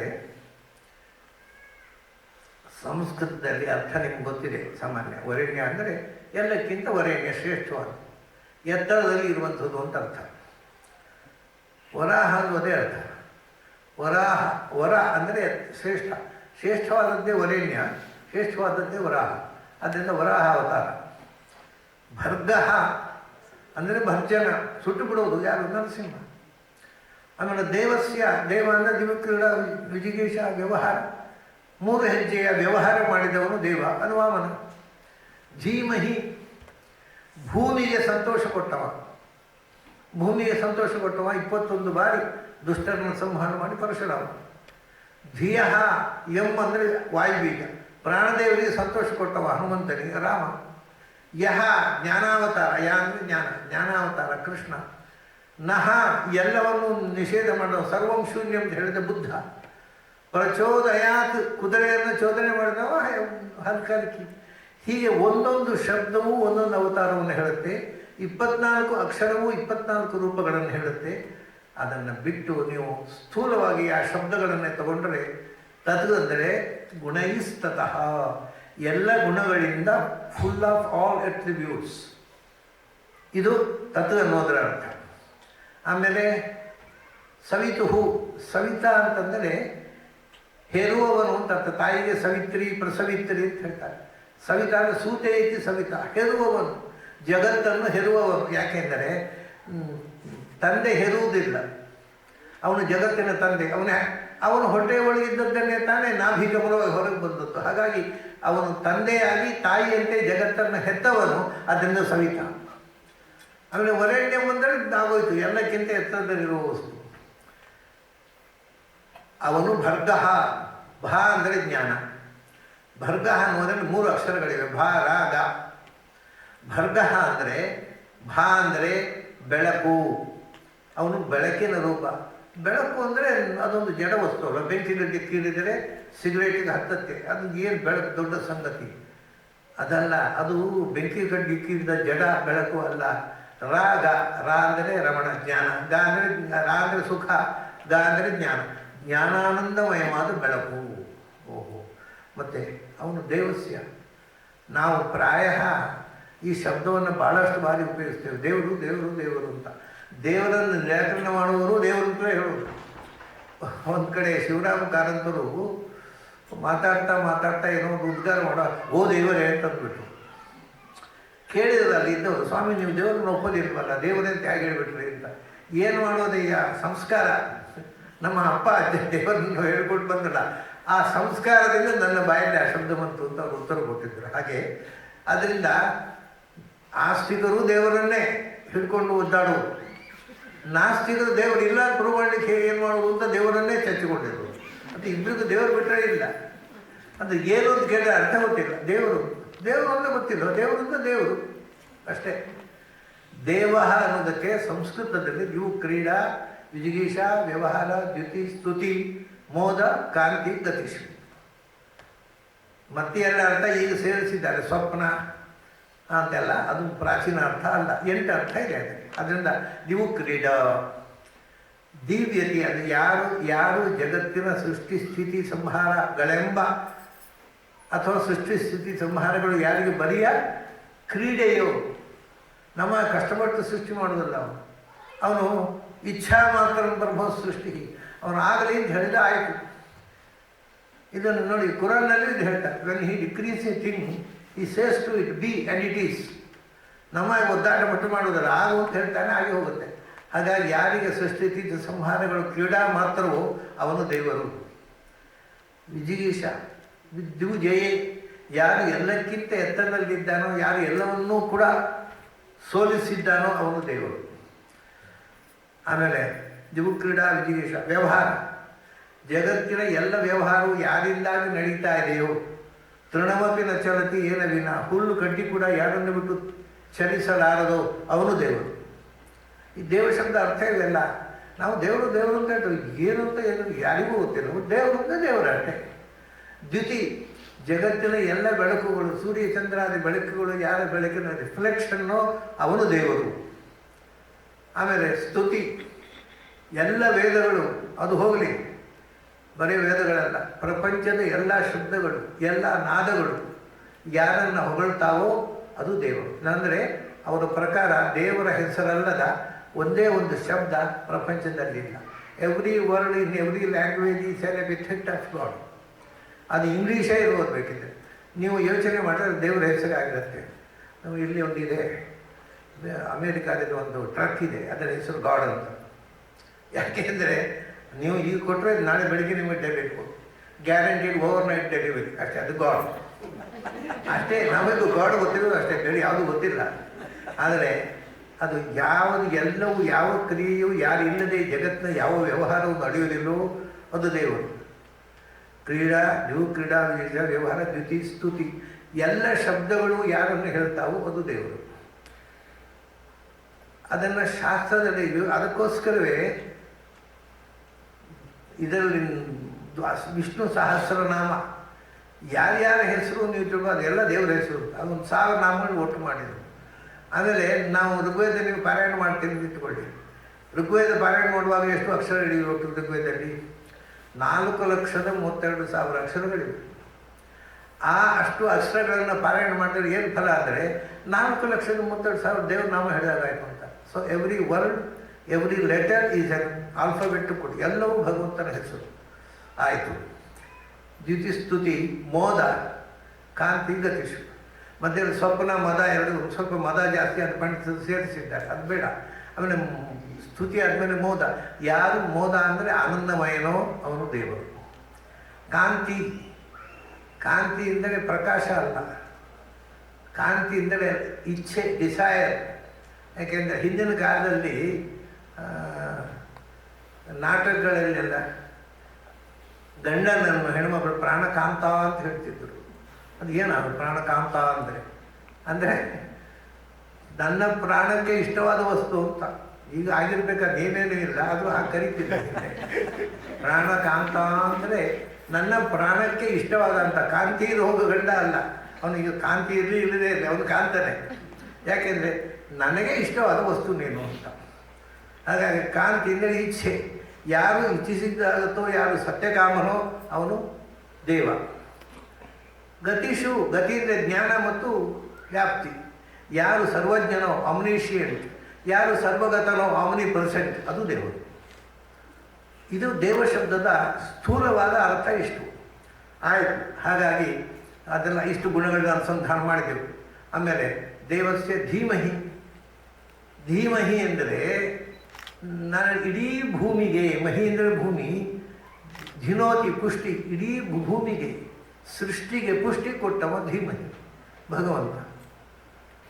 ಆಮೇಲೆ ಧಿಯ ಯಹ ನಹ, ಆಮೇಲೆ ಅವನನ್ನು ನಾವು ಧೀಮಹಿ ಅಂದರೆ ಲೆಟಸ್ ಮೆಡಿಟೇಟ್ ಅಪಾನ್, ಅವನ ಮೇಲೆ ನಾವು ಮನಸ್ಸನ್ನು ಕಾನ್ಸಂಟ್ರೇಟ್ ಮಾಡಿ ಧ್ಯಾನ ಮಾಡೋಣ.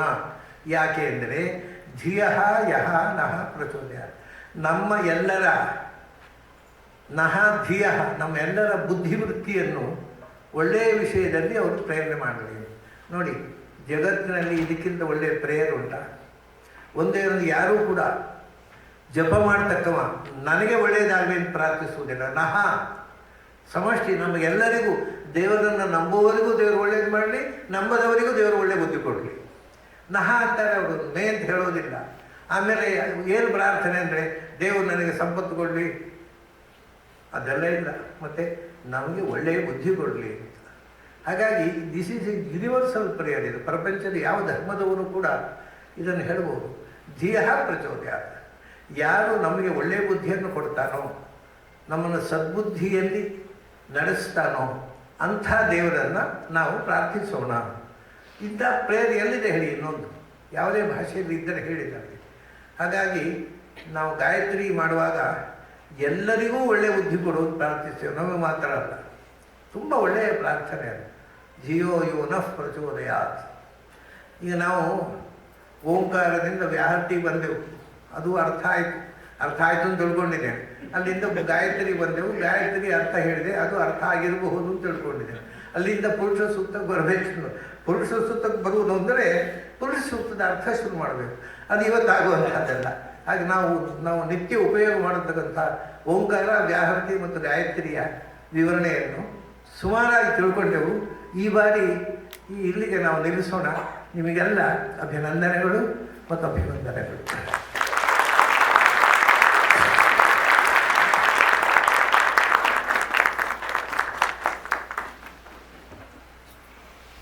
ಶ್ರೀಗುರುಭ್ಯೋ ನಮಃ. ಇವತ್ತು ಹೋಳಿ ಹುಣ್ಣಿಮೆ ದಿವಸ. ಇದಕ್ಕಿಂತ ಭಾಗ್ಯ ಇನ್ನೇನಿದೆ? ಪೂಜ್ಯ ಆಚಾರ್ಯರ ಹಾಗೆ ಇಷ್ಟೊಂದು ಚೆನ್ನಾಗಿ ಇಂತಹ ಕ್ಲಿಷ್ಟವಾದಂತಹ ಶಾಸ್ತ್ರ ವಿಚಾರಗಳನ್ನು ವಿವರಿಸಿದಂತಹ ಗುರುಗಳು ಬೇರೆ ಯಾರೂ ಇಲ್ಲ ಅನ್ನುವಂಥದ್ದು ನಮ್ಮ ಎಲ್ಲರಿಗೂ ಈಗೂ ಕೂಡ ಸ್ವತಃ ಅನುಭವವಾದಂತಹ ವಿಚಾರ. ನಾವೆಲ್ಲ ಪುಣ್ಯವಂತರು. ಆ ಶ್ರೀಕೃಷ್ಣನ ಅನುಗ್ರಹದಿಂದ ನಾವೇನು ಭಾರತದಿಂದ ಇಷ್ಟು ದೂರ ಇಲ್ಲಿ ಇದ್ದರೂ ಕೂಡ ಆ ಸ್ವಾಮಿಗಳ ಆಶೀರ್ವಾದದಿಂದ ಮತ್ತು ಅದೇ ರೀತಿಯಾಗಿ ಪೂಜ್ಯ ಆಚಾರ್ಯರ ಕರುಣೆಯಿಂದ ನಮಗೆ ಇಂತಹ ಭಾಗ್ಯ ಸಂಪನ್ನ ಆಯಿತು. ಮತ್ತೆ ಆಚಾರ್ಯರ ಮುಖೇನ ಶಾಸ್ತ್ರ ಶ್ರವಣ ಮಾಡುವಂತಹ ಭಾಗ್ಯ ಭಗವಂತ ನಮಗೆ ನಿರಂತರ ಕರುಣಿಸಲಿ ಅಂತ ಪ್ರಾರ್ಥನೆ. ಅದರ ಜೊತೆಗೆ ಸದ್ಯದಲ್ಲಿ ಇನ್ನು ಸ್ವಲ್ಪ ಸಮಯದಲ್ಲಿ ಮತ್ತೆ ನಿರಂತರ ಆಚಾರ್ಯರ ಒಂದು ಪ್ರವಚನ ಮಾಲಿಕೆಯನ್ನು ಇದೇ ಆನಂದ ತೀರ್ಥ ಮಂಟಪದಲ್ಲಿ ನಡೆಸಬೇಕು ಅಂತ ನಮ್ಮ ಸಂಕಲ್ಪ ಇದೆ. ಅದರ ಬಗ್ಗೆಯೂ ಕೂಡ ಮತ್ತೆ ನಿಮಗೆಲ್ಲರಿಗೂ ಮೆಸೇಜ್ ಬರ್ತದೆ. ಹಾಗೆ ಇವತ್ತಿನ ಈ ಒಂದು ಜ್ಞಾನ ಯಜ್ಞವನ್ನು ಕೃಷ್ಣಾರ್ಪಣೆ ಮಾಡ್ತಾ ನಮ್ಮೆಲ್ಲರ ಪ್ರೀತಿಯ ಅದೇ ರೀತಿಯಾಗಿ ಗೌರವದ ಪ್ರತೀಕವಾಗಿ ಕಿಂಚಿತ್ ಕಾಣಿಕೆಯನ್ನು ಆಚಾರ್ಯರ ಚರಣಕಮಲಕ್ಕೆ ಅರ್ಪಣೆ ಮಾಡ್ತಾರೆ.